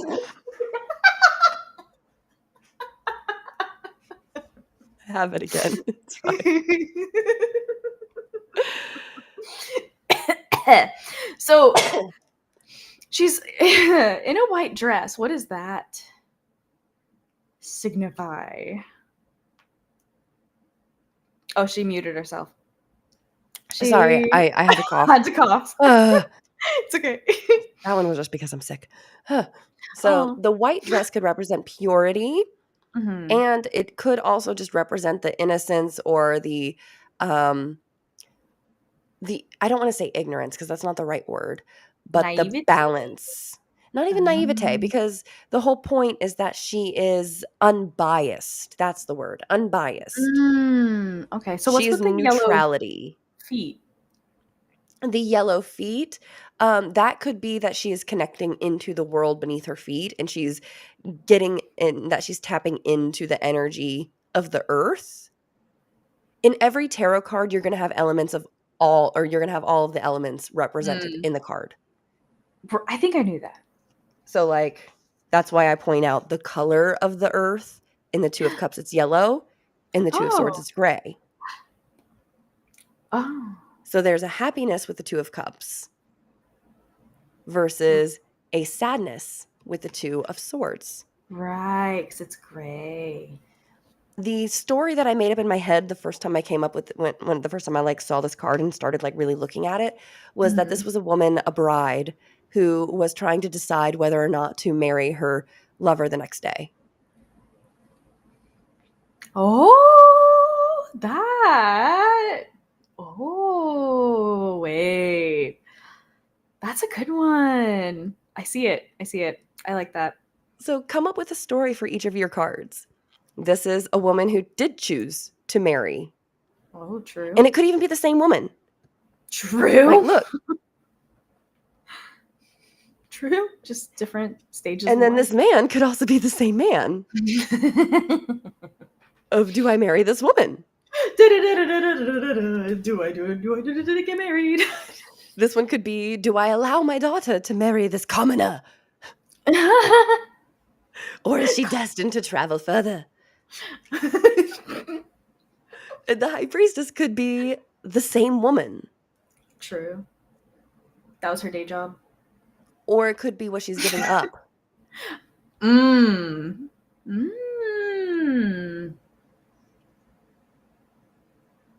I see it. I see it. Interesting. So that is my tarot tutorial. That's what I should Thank call you it. for The tarot tutorial for the week. Yes. Thank you for your tutorial. Or is that too close to tarot-torial, which is the Raven and Rogue deck? Tarot tutorial. Tarot tutorial. I mean, like I'm not trying to rip off Raven and Rogue. I love Raven and Rogue. Go buy Raven and Rogue. They have a really cool deck that's like $10 or $11, and it's like the slightly worn deck or the mistake deck where there's like little errors in it, so they sell Oh it for yeah, I think cheaper. you sent that to me at one Yeah. point, So right? Yeah. highly recommend Raven and Rogue and their tarot-torial deck. I'm not getting paid by them. That'd be cool if I did, but I don't have enough followers for that. But yeah, so I love the tarot-torial. This is our tarot tutorial. And it's fun. That was fun. Thank you for that. I learned a You're lot. welcome. I was pretty. I was getting into it on a couple, and then that last one really it was a bit harder because to read. well, the other ones were a little happier. So when you go into the sadder ones, it's harder to connect with because you don't want to True. tap into the sad reason for that card. I guess that makes I guess I can see that. Yeah. Especially if you have trauma. Mm-hmm. Ah. Okay. I already talked So- about my book. Well, did we have any questions in the chat? I don't think so. So I will go ahead and give you one of the questions that we had, which Okay. was we had a question from a listener last night, I believe, during my TikTok live stream. And it was, how do you know what kind of witch you are and if you are a green witch specifically? Oh, how do you know? Or like what could give you an idea that you are a green witch as opposed to like a kitchen witch? Okay. I think I don't know if I would consider myself a green witch. I think in my ideal world I would be, where I like felt I had like a garden that was worthy of being called a green witch. But that feeds into, I guess you could call a green witch someone that just in the modern world likes plants.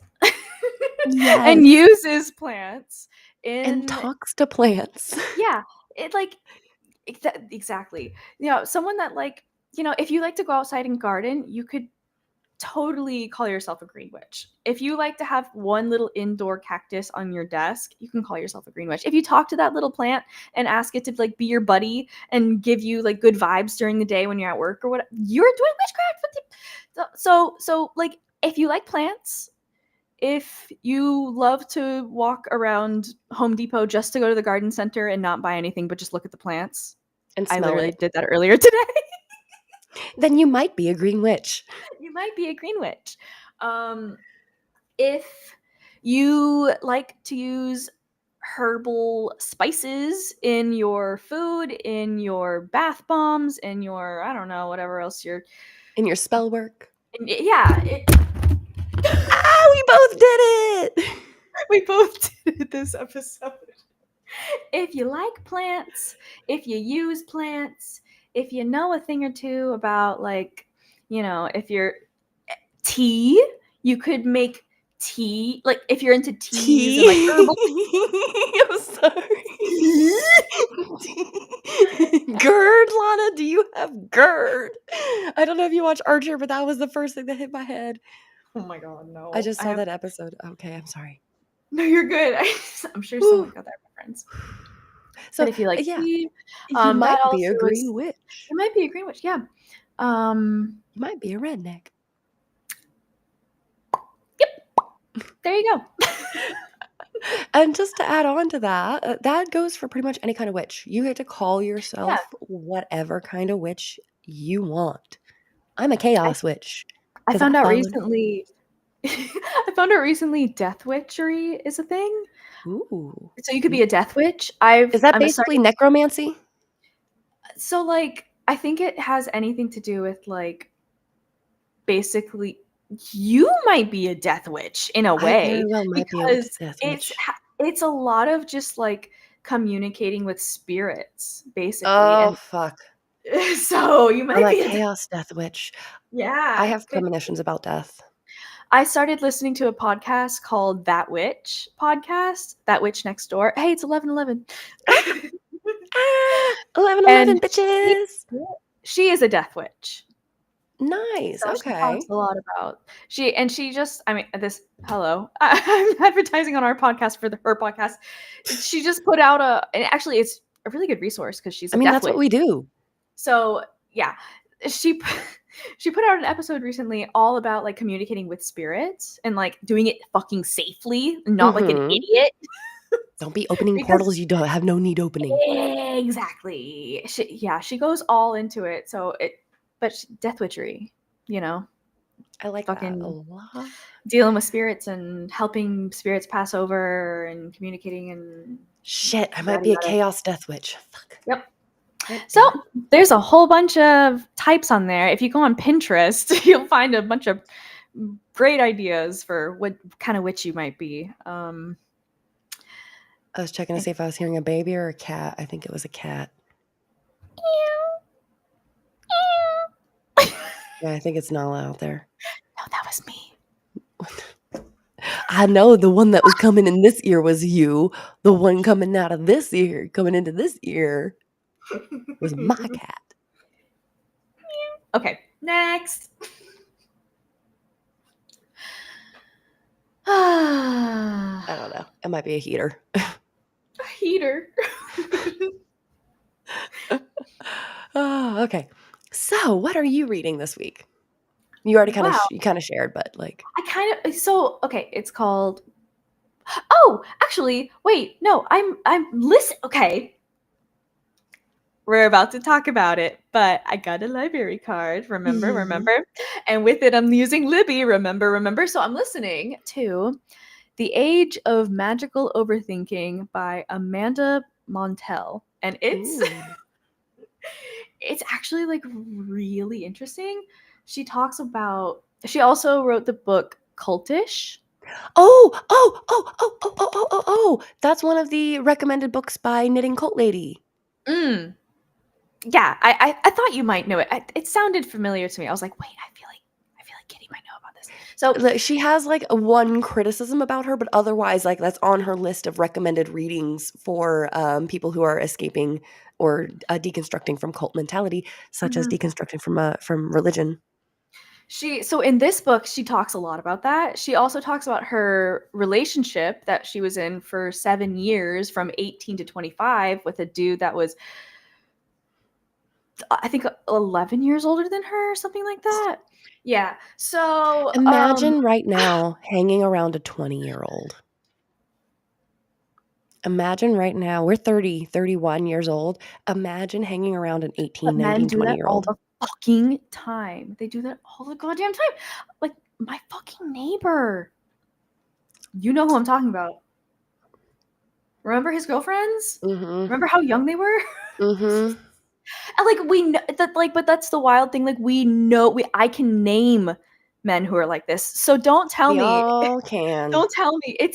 It's all men until it's no men. It's all men until it's no men. I'll get off my high horse. Thank you. No, Sorry. you're gonna stay on that high horse. You're gonna stay right on that high horse because it's deserved. Yeehaw, bitches. Anyway, it's a great book. The Age of Magical Overthinking. She goes over a lot of cognitive biases that we have. So she talks about like each chapter is a new one. So it's really interesting. And she talks about like different parts of her life and career and how she has encountered these different biases in her own life and the way she participates in magical overthinking, I guess is what she calls I it, which is gotcha. basically, like something that can in her thoughts, like lead down the Yeah. cult pipeline. So it's really interesting. It's a great audiobook. I think it's only like 6 hours long as an audiobook on Libby. Oh, nice. So quick, easy listen to if you're doing it all day. Yeah, so I got like most of the way through it over the past just today doing laundry.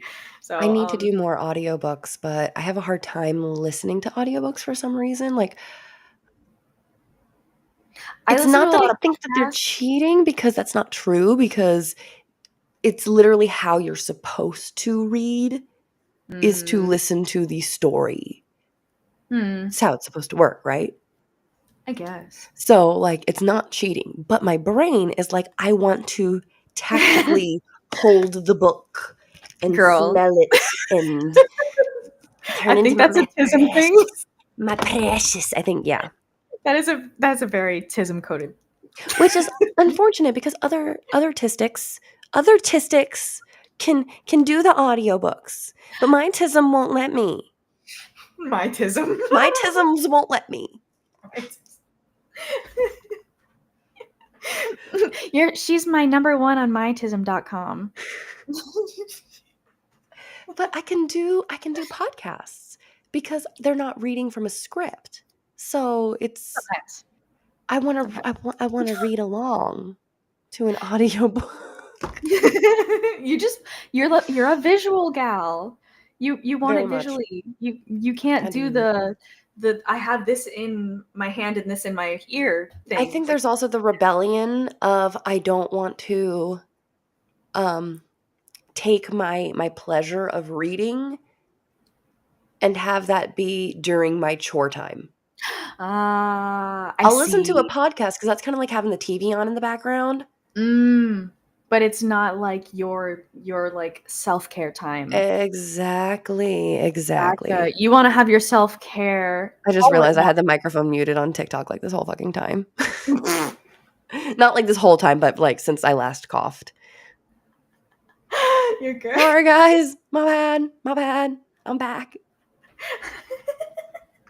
You were going. It was just me. Oh, geez. Okay. Well, welcome back. Thank you. Where were we?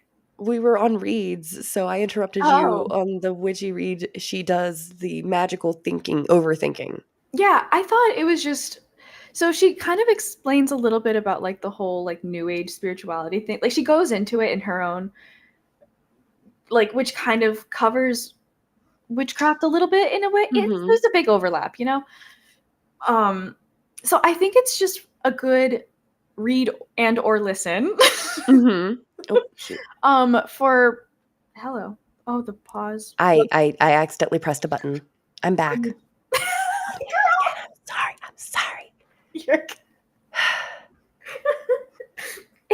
it's a good one. It's a good one to listen to if you're like me and you have OCD and like you can get obsessive with your thinking and just thinking in general. It's a good like grounding book for those of us that tend to maybe magically overthink a little bit, and we should maybe just ground back down into earth and not listen to all of our cognitive biases. But becoming aware of them is the first step. So, good book. Anyway, Good book. Your turn. I am doing Hood Feminism, Notes from the Women That a Movement Forgot by Mickey Kendall. Oh, tell me about it. This is a wonderful story, really. She is breaking down the feminism movements, right? And chapter by chapter, she's going over how each problem is a feminist problem. And I really love it. So like, it's solidarity is still for white women is how it starts off. And then it goes into gun violence, hunger, of fast-tailed girls and freedom. It's reigning patriarchy. How to write about black women. Pretty for a ... Black girls don't have eating disorders. So it goes down the line of all of these issues and how they relate to feminism. And I got through the first 2 chapters, right? Gun violence and solidarity is for white women, which read the book points. I'm not going to try. I figured the best way that I could actually talk about this book was to read from it and Yeah, sure. give everybody her words because I am not a Black woman. And the whole point is to use privilege to share the word. Now, she's obviously got a lot more fame than I do as far as like having a book that is written. More people know her name than mine. But still. But still, I'm using what little tiny platform I have to promote this book to encourage more people to go to their library and borrow this book and participate in that kind of activism because knowledge is activism. True. And this just perfect chapter to leave off of. So I read the first 2 chapters and then I had put this book on pause for a minute. And I'm like, I want to finish reading it. I want to finish reading it. And something inside me was like, wait. I go to pick it up today to be like, well, it's my read of the week. Let me at least see, like, should I read the next chapter? And then I open it and it's Hunger. My first marriage ended in divorce, and afterward I was on food stamps. I'm like, nope. Okay, I got to read this live. Gotta read this one on the pod. Because what don't we have right now with the government shutdown? Fucking Food stamps. food stamps. So Yeah. yay. Okay, so everybody, I'm going to be reading Hood Feminism. Yay! Chapter 3, Hunger. My first marriage ended in divorce, and afterward, I was on food stamps. I had a state-funded medical card that gave me and my son access to medical care, and I was living in public housing. I was fortunate at the time that this particular set of social safety nets allowed me to leave my abusive ex and stay gone. I could raise my child in relative comfort and safety. Today, many of those safety nets have been greatly diminished, and in the case of public housing, it has nearly fallen away completely in many areas. We know in the abstract that poverty is a feminist issue.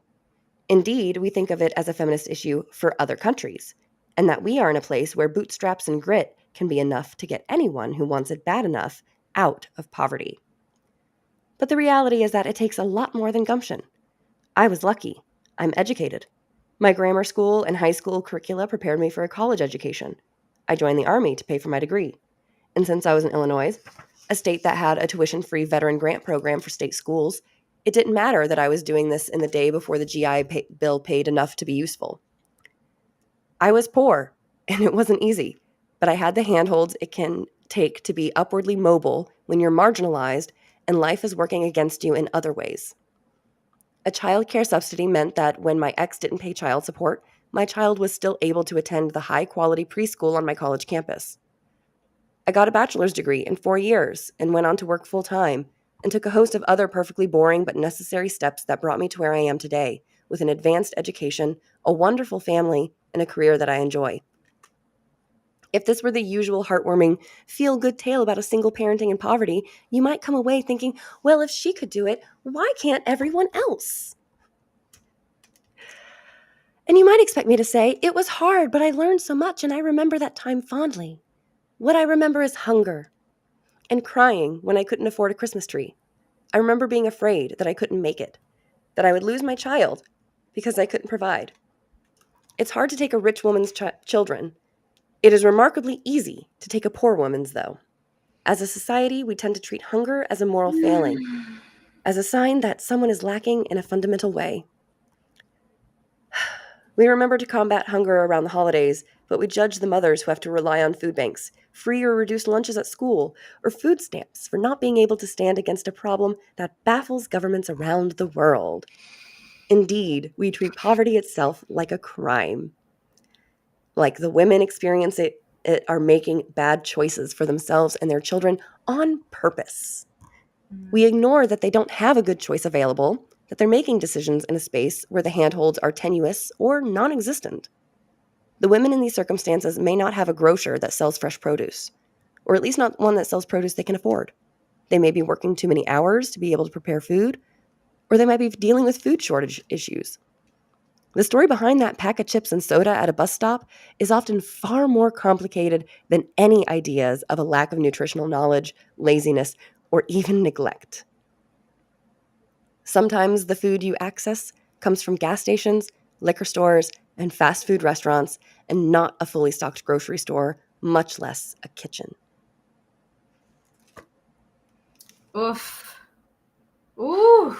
There's more, Dang. but I'm not going Ooh. to do that right now. Dang. It's so relevant. So very relevant. Oh, man. That one hits hard. It really does, which goes into the magical and mini activism of the week. Get your library cards. I'm so proud of you. Like I did. Thank you. Because your I finally got libraries, mine. they have so many cool things. You're paying It does. taxes. You are paying Yeah. taxes to fund the libraries, and the amount of funding libraries get is completely dependent on how often they are used as well. Oh, I did not know that. The more you use the library, the more you are telling your local government, we use this resource. It's not a drain on the system. I, as a mother, am using this for my children, and it's worth it to invest in these programs. So Yeah. every single person who is listening, if you do not already have a library card, your mini activism for this week, the first week of November, is to go out there. If you and live in get- America. Oh, anywhere else too, really. Well, Because it's true everywhere. Everywhere that has public Kinda. librries. Yeah. Okay. Yeah. I mean, it's known that we are specifically talking to, Mostly Americans. mostly But the United if for States of some America. reason you're listening to this, In Canada, in France, in Mexico, in yeah, anywhere, and you want to participate with us, go to your local library because see same. what they're doing. Same. Yeah. Libraries same. are important, and they are Yes. all over the world for a reason. But yeah, no, I went to my library yesterday, I think, right? Yes, yesterday. Because I texted you yesterday. And they gave me like a flyer about so many things that happen at this library. And I like never would have known, never would have guessed all these things are happening. There's like, they teach Bollywood. They have like bilingual story times in Spanish and Hindi. Like, Sorry, it's so cool. The like different activities, and then like so many, like almost every day of the week at 10:30 there's something for kids going on for all the stay-at-home moms. we have a little newsletter, right? Oh. And our public library on let's see,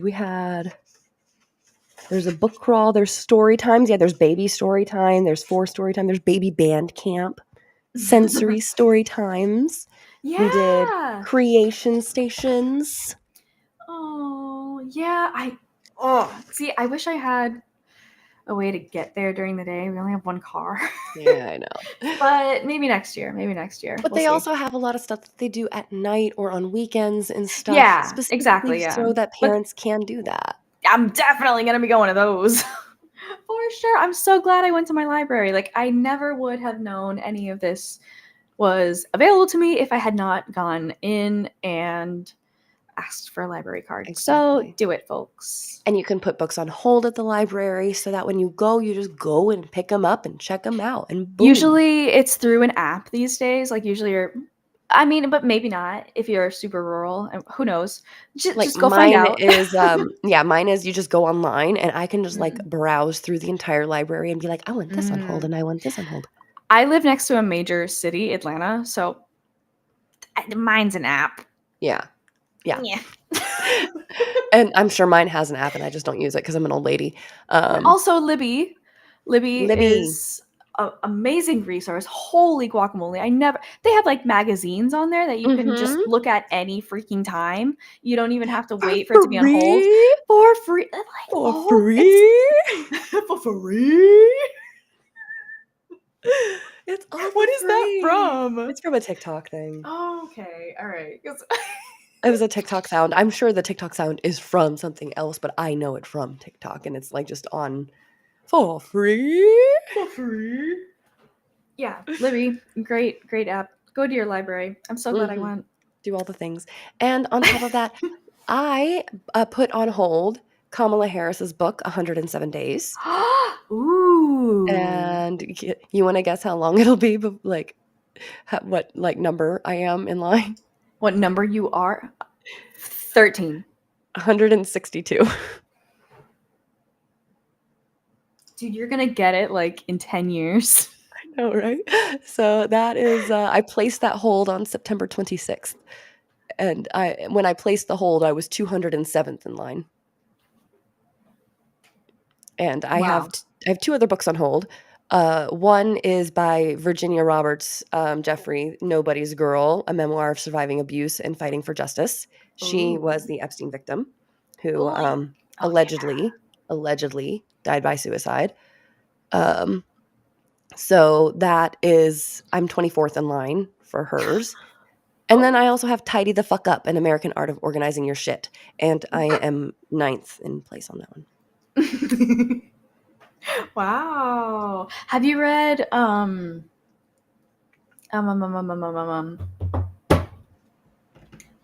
Marie Kondo? She wrote a book. My mom has read that one and she keeps trying to shove it on me, and I tried reading it and I did not like it. Okay. Did you watch the Netflix series on it? No. Girl, but I know the folding method. I have looked up and read the method. Okay, I read her book and then I watched her Netflix, or maybe it was the other way around. Actually, I can't remember. I that day threw my entire closet onto the floor of my bedroom and redid everything in like 2 days. My whole room. See, I have 2 children, and I currently when I couldn't. last tried to do this, I wound up with couldn't all do of that my anymore. clothes on the floor in my walk-in closet, and my son says, But you "Can don't I go play in the clothes pile?" And then he goes and jumps in them. You don't even have to. Well, okay. This is just also, you know what? I'm just going to say it. The first episode, I think it's the first, maybe it's the second episode. There's this couple and they have 2 toddlers. And I watched this back when it came out in like 2021 or whatever, or 20 whatever. And I was like, "Oh, okay, whatever. They like are having trouble doing chores. They have kids. That makes sense." I'm watching it now. I'm like, she's being abused. She's being abused. He's abusive. He's abusive. It's crazy how easy we can clock it now. It's so like, oh. But do you remember when we were kids and how easy I could clock abusers? Mm-hmm. And people were thought I was crazy, and then they turn out to be pieces of shit. Yeah. Yum. Yeah, you remember when Devin got pissed because I didn't want to date him after he told everybody I was his girlfriend? Oh yeah. And then the next week I met Dan. And then he got mad. Oh my god, I forgot about that.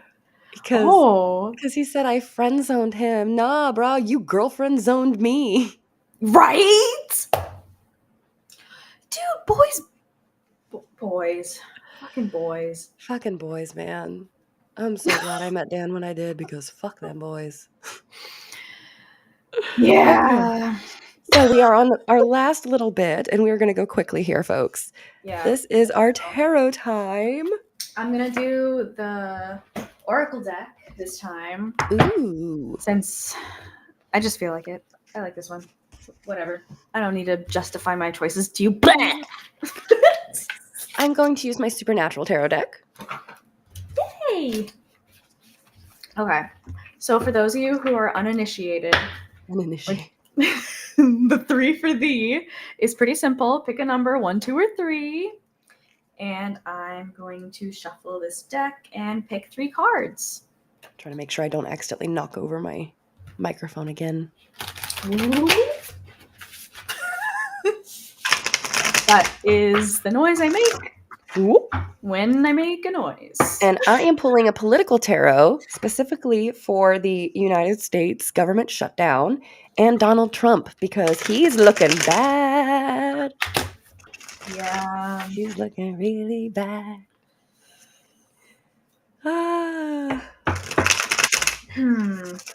Did you watch or did you hear about the Grand Museum in Cairo opening? I did not, but I heard about the 2 of the 4 guys that robbed the Louvre in broad daylight were arrested. So the one in Egypt, in Cairo, is the biggest museum in the world now. Mm-hmm. That's so cool. They fucking wanted that title so goddamn bad. You know, the square footage that they planned for was to break a record for a reason. Anyway, I already picked 3, so if you'd like me to go first. You go first. I pulled 1 of my 4. All right, so I'm just going to go ahead and flip them all over. Okay. Interesting. So, oh, what was that? Devil. Oh. Number 1, folks. You got card number 26. Feather. Ooh, this one is pretty. This one's actually kind of fun. Think first before you judge. Oh, hello. But look at this one. Feather. That's so pretty. It looks like us. And they're doing the stiff as a board, light as a feather, stiff as a board, light as a light feather. as a feather. Kind of, yeah. The thing that all girls did at summer parties. I didn't, but I think I didn't either, but apparently everybody else did. We were the weird neurodivergent ones that didn't get enough friends to do that with. Also, I was in the like Catholic bubble. I just was weird. So I probably never would have. Like, I think most of my friends were Christian until like middle school. Anyway, and then we were each other's middle school. So Yeah. So the number 1s, you got Feather. Think first before you judge. It's a bunch of girls, 4 girls, 3 of them wearing pointy hats, doing the stiff as a board, light as a feather thing. The girl in the middle is, the board. I'm gonna put this down and read because I need 2 hands. Don't judge me. Shut up. Okay. Did you commit to lifting up one of your sisters only to drop her down into the blaze? Ruh-roh. Shaggy. Examine the situation. Is your judgment justified, or is society tricking you into your stance? After all, it does have a habit of making you believe that other girls are your competition and that they must behave perfectly at all times. Step back and take the time to figure it out. It's not always clear at first, instead of acting rashly. Don't drop your sister.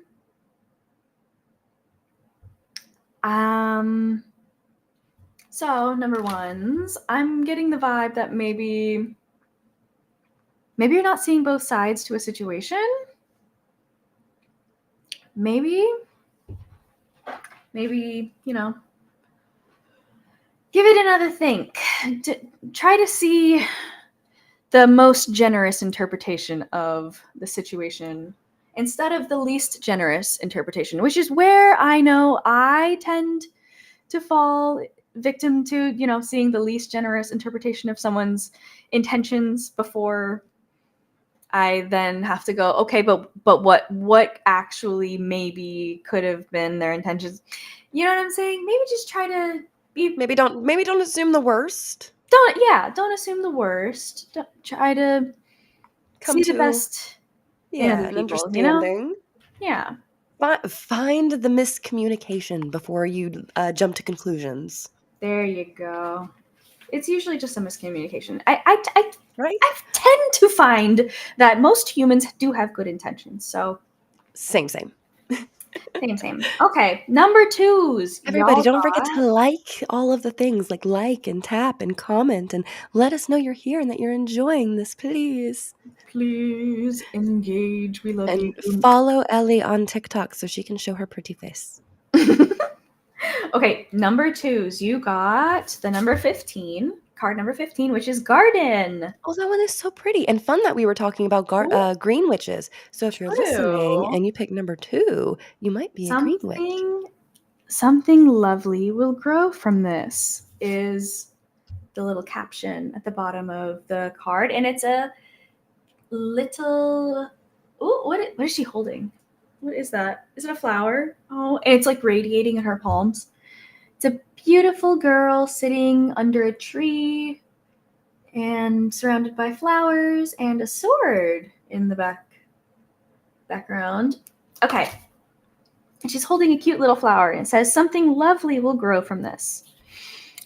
So either we sit around and dwell on our pain, or we learn how to grow something lovely out of it. Ready or not, it's time for the next chapter of your life. Do the thing you feel you most need to do in order to aid your healing, even if it feels selfish. Sometimes it needs to be a little selfish in order for it to work in the long run. Worry about focusing on you for now. Oh, number 2s. I like it. It's focusing on you. Yeah, It's like focus my on yourself. advice 99% of the time. Yeah. Well, I mean, I know I'm guilty of being a people pleaser. So like I have to like around this time last year, because I've been doing a whole bunch of shadow work this year. This year has been the year of integration. Deconstruction. Yeah, a lot of deconstruction. Oh my God, the amount of misogyny I had ingrained into my psyche was insane. It's insane. The focusing on like decentering men and centering myself in my life, like centering my own wants and doing self-care for me and not for the sake of not smelling bad for other people. You know what I mean? Like that kind of mindset, shifting, centering men to centering women and seeing other girls through the female gaze instead of the male gaze. Like, Exactly. And through your own gaze. yeah, exactly. And through your own opinion and not just looking around at whatever everyone else's opinion is and, oh, okay, that must be what is the truth or the right thing. This reminds me a little bit of a TikTok I saw where somebody was talking about how they found out their mom was probably a lesbian or bisexual because she was mad at her son for not just like shoving it down and choosing to be straight like she did. And it was a joke of like, let's change the subject because we don't have time to unpack all that. And I put in a comment that every single person who thinks homosexuality is a choice is at least bisexual, and they are actively choosing heterosexuality. They think it's a choice because they themselves can choose. That makes a lot of sense. They I think for it's the a longest choice. time, I was kind of just choosing men. I think that makes a lot of sense. No, yeah, no, okay. But so number 2s, if any of that resonated, that's Maybe the you're word. bisexual. Maybe you're bi, babe. No, focus on you and what you like and what you want and your self-care, and something lovely will grow from this. That is what I have for you, number 2s. Okay. Number 3s got number 25, which is kind of interesting. 26, 15, 25. If numbers mean anything to anyone. I just think that's an interesting sequence. Okay. This is the card for number 25. It is Kitty. It is Mural. It has a black kitty cat in the corner, and it's the first thing I saw. So I say And kitty. actually, this kind of relates to the past card too, because this one is be your own first priority. Ah, again, self-care. Yeah. Oh, that's giving me a Rapunzel kind of vibe there. She's Oh, painting the yeah. wall. Yeah, she's painting the wall. She has a black cat in the Is the castle on foreground. fire, or is that Is the it? background? I think it might be. It looks like the castle's on fire. She's burning the castle and like there Burn it to the ground. flowers, and she has blue hair, I think, or is it green? It's really dark. I can't tell. I have this bright ass. Anyway, and there's like a house plant. Oh, it looks like a little kitty. She's wearing blue tights. It's super It's cute. 11:44. Oh, we should probably hurry up. Okay, I'm sorry. Okay, so Mural. These guys. Be your own first priority. Whatever you're currently grappling with, you must put yourself first. When you're on an airplane, they always tell you to put on your own oxygen mask before you try to help your neighbor with theirs. That is to say, if you don't make sure your own energy bar is full, then you'll have no energy to give someone else. Be brave enough to admit when you need to take a step back from the demands of others and work on making sure you're okay. Wow, very, very similar vibes as the past one. I mean, they pretty much said it, right? Like the put your oxygen mask on before someone else. I think where the card before was a lot more of like turning your past pain into something beautiful in the future. This one is a lot more of just like maybe you're focusing on another person so much more Mm-hmm. and you're like, You need to recenter yourself. You need to yeah, decenter men. again, yeah, a lot of the you need to, yes. Maybe you're focusing too much on your kids, even if you're a parent. Ooh.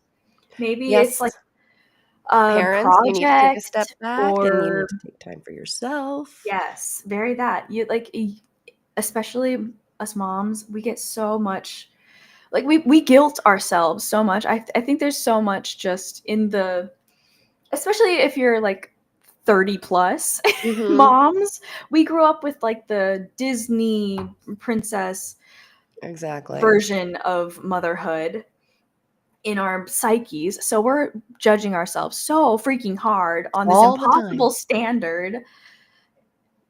Not to mention we were gifted kids, so we Yeah. have an additional high standard because we were told that we were gifted and talented and that we were better than everybody else.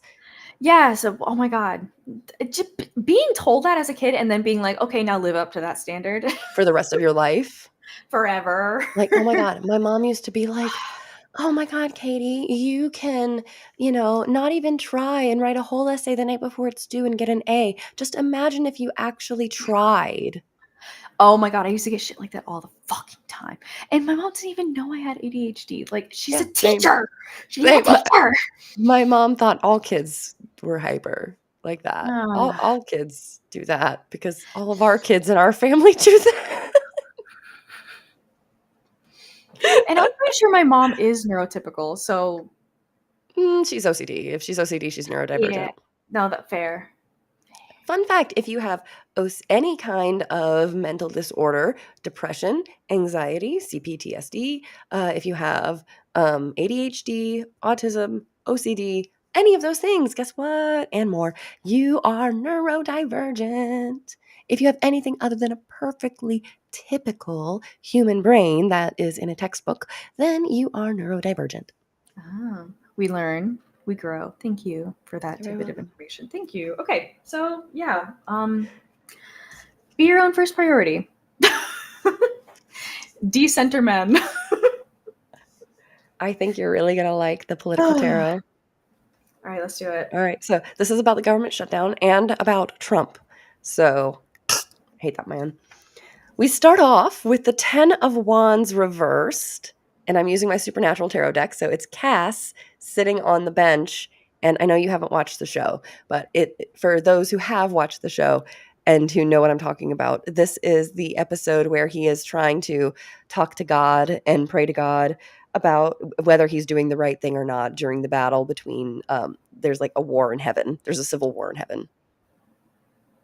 Yeah. Whoa. Yeah, it's like a whole thing. It's a really cool show. You need to watch it. There's a lot of like religious stuff in there, but it's a good show. Yeah, my Norwegian friend loved it. Loved it. You know what I'm talking about. Yes. Yeah. We could say the username, right? We're not saying his like name. Yeah, he also live streams. Yeah. So we can say his name. Yeah. He goes by Joseph now, actually, on Twitch. Joseph, if you are into mostly gaming, I think he does. Yeah. He also live streams some like I think like RPG Maker stuff. Get Yeah. into that kind of thing. Anyway, Okay. follow Joseph if you're into that. So this is for the past. I'm trying to get it to where TikTok and sorry TikTok, you guys. It's this You're one. behind the There you scenes go. for a reason. You're behind the scenes for a reason.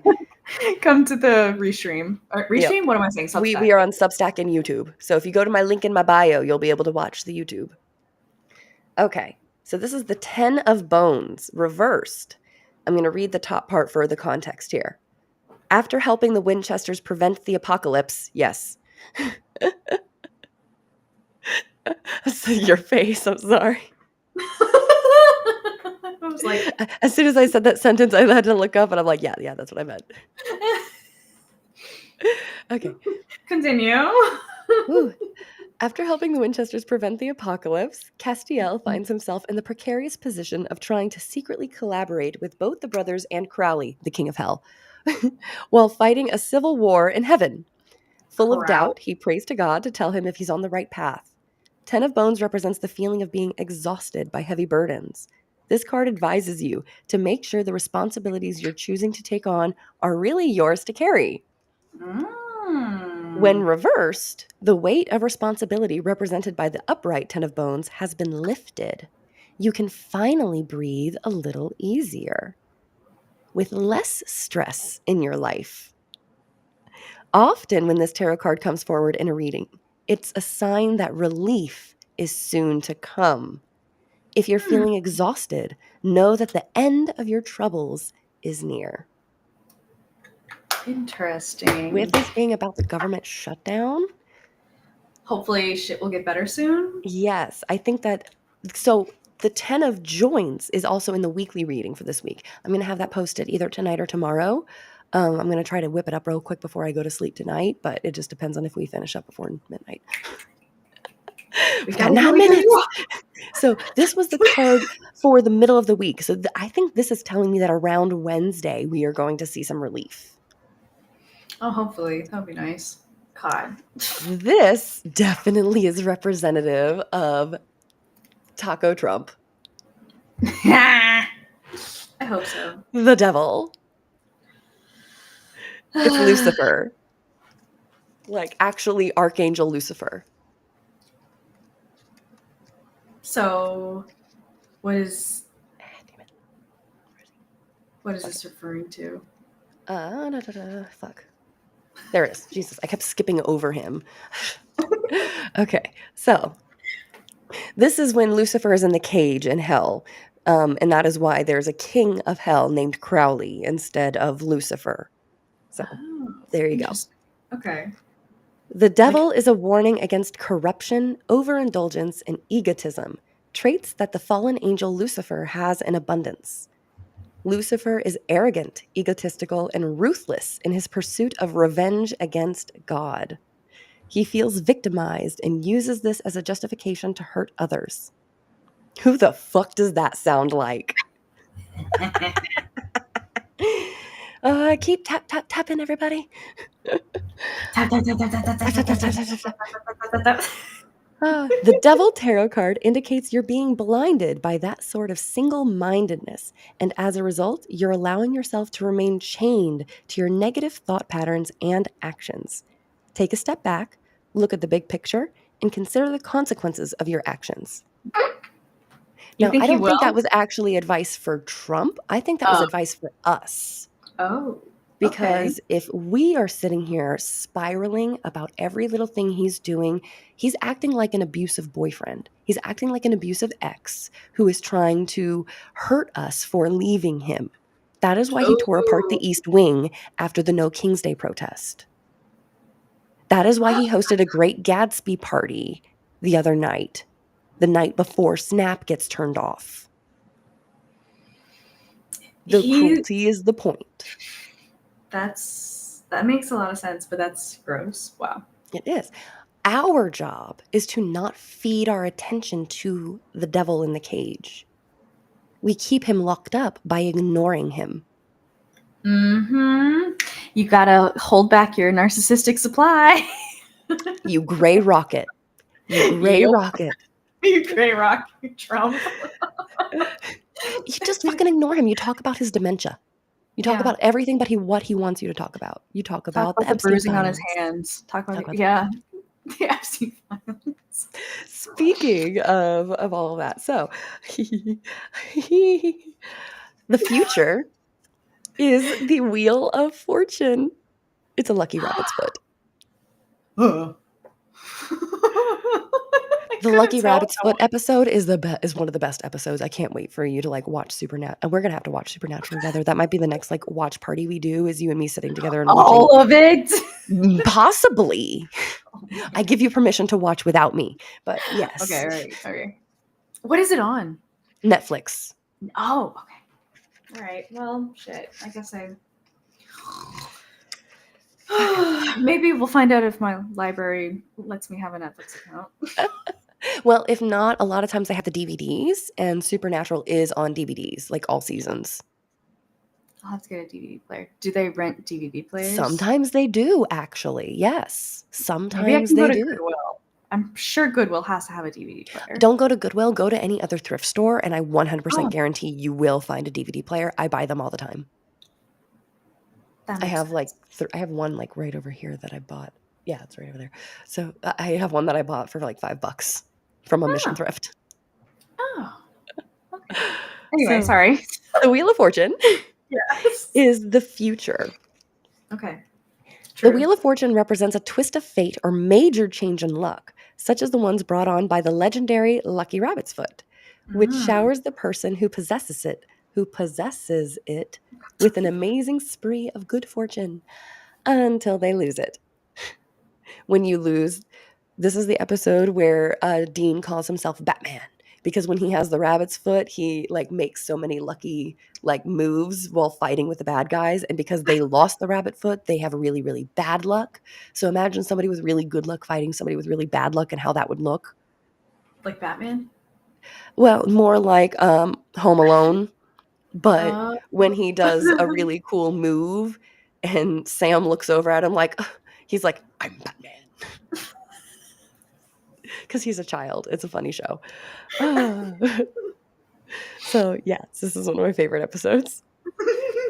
The main theme of the Wheel of Fortune is that what goes around comes around. The rabbit's foot brings good luck to its owner, but when it falls out of their possession, the former owner is cursed with bad luck. The cyclical nature of the fortune of fate can serve as both a hopeful reminder and a warning. Enjoy and appreciate the good times, and remember the bad ones won't last forever. The good thing about the Wheel of Fortune card is it indicates that when it turns for everybody. Those on top turn to the bottom. Those on the bottom turn to the top. Right. Right now, the top of the oligarchs are about to topple. Wouldn't that be nice? Our advice or central message card is the 3 of Blades. Oh, okay. Ooh. Sorry, I just got a whiff of my perfume. I forgot I put it on. It smells so good. I love that when you're like caught off guard by something and you're like, oh, Ooh. I enjoy it. Bitches, I do smell good. You live up to the expectation. I do. Damn, I'm good. Sorry, continue. So good. Ooh. Madison's story is a tale of tragedy and heartbreak, which are major themes of the 3 of Blades. Madison was the victim of a werewolf bite, and though she and the hunters searched desperately for a cure, she ultimately realized she would always be dangerous and chose to sacrifice herself to save the others. The 3 of Blades symbolizes loss, sorrow, and sometimes betrayal. Ooh. This is about the U.S. government and Donald Trump. I was gonna say. So I wonder who. We already know. We already know we're being betrayed, but yes, but this is specifically in reference to Trump and the U.S. government shutdown. Somebody is going to betray Trump and reopen the government. I think that's going to be Mike Johnson, because Mike Johnson can only hold off for so long with the entire fucking country calling his ass. True. Everybody Maybe can he call will Mike betray Johnson. When you're the House Majority Leader and you represent the entire country. Interesting. I guess we shall see. Yeah. So there's the political tarot for the week. Thank you, Kitty. Thank you for that. Thank you for the Oracle 3 for thee. We are getting tired because it is just about midnight. Yep. We went from very, very excited to I'm ready to plop into bed. Yes. Listeners. It's exactly midnight. It is exactly midnight. Happy birthday to my friend Shannon. She turns 30 today. Whoa, happy birthday. Welcome. Welcome to the Dirty 30s. 30s. Welcome. Join us. We have cookies. We have cookies. Join us. So I'm going to send this to her and be like, happy birthday, bitch. Happy birthday. So we have two friends that we had birthdays, one on Halloween and one tomorrow after Dia de los Muertos. I think she was actually Wow. born on election day, which, like the year that she was born.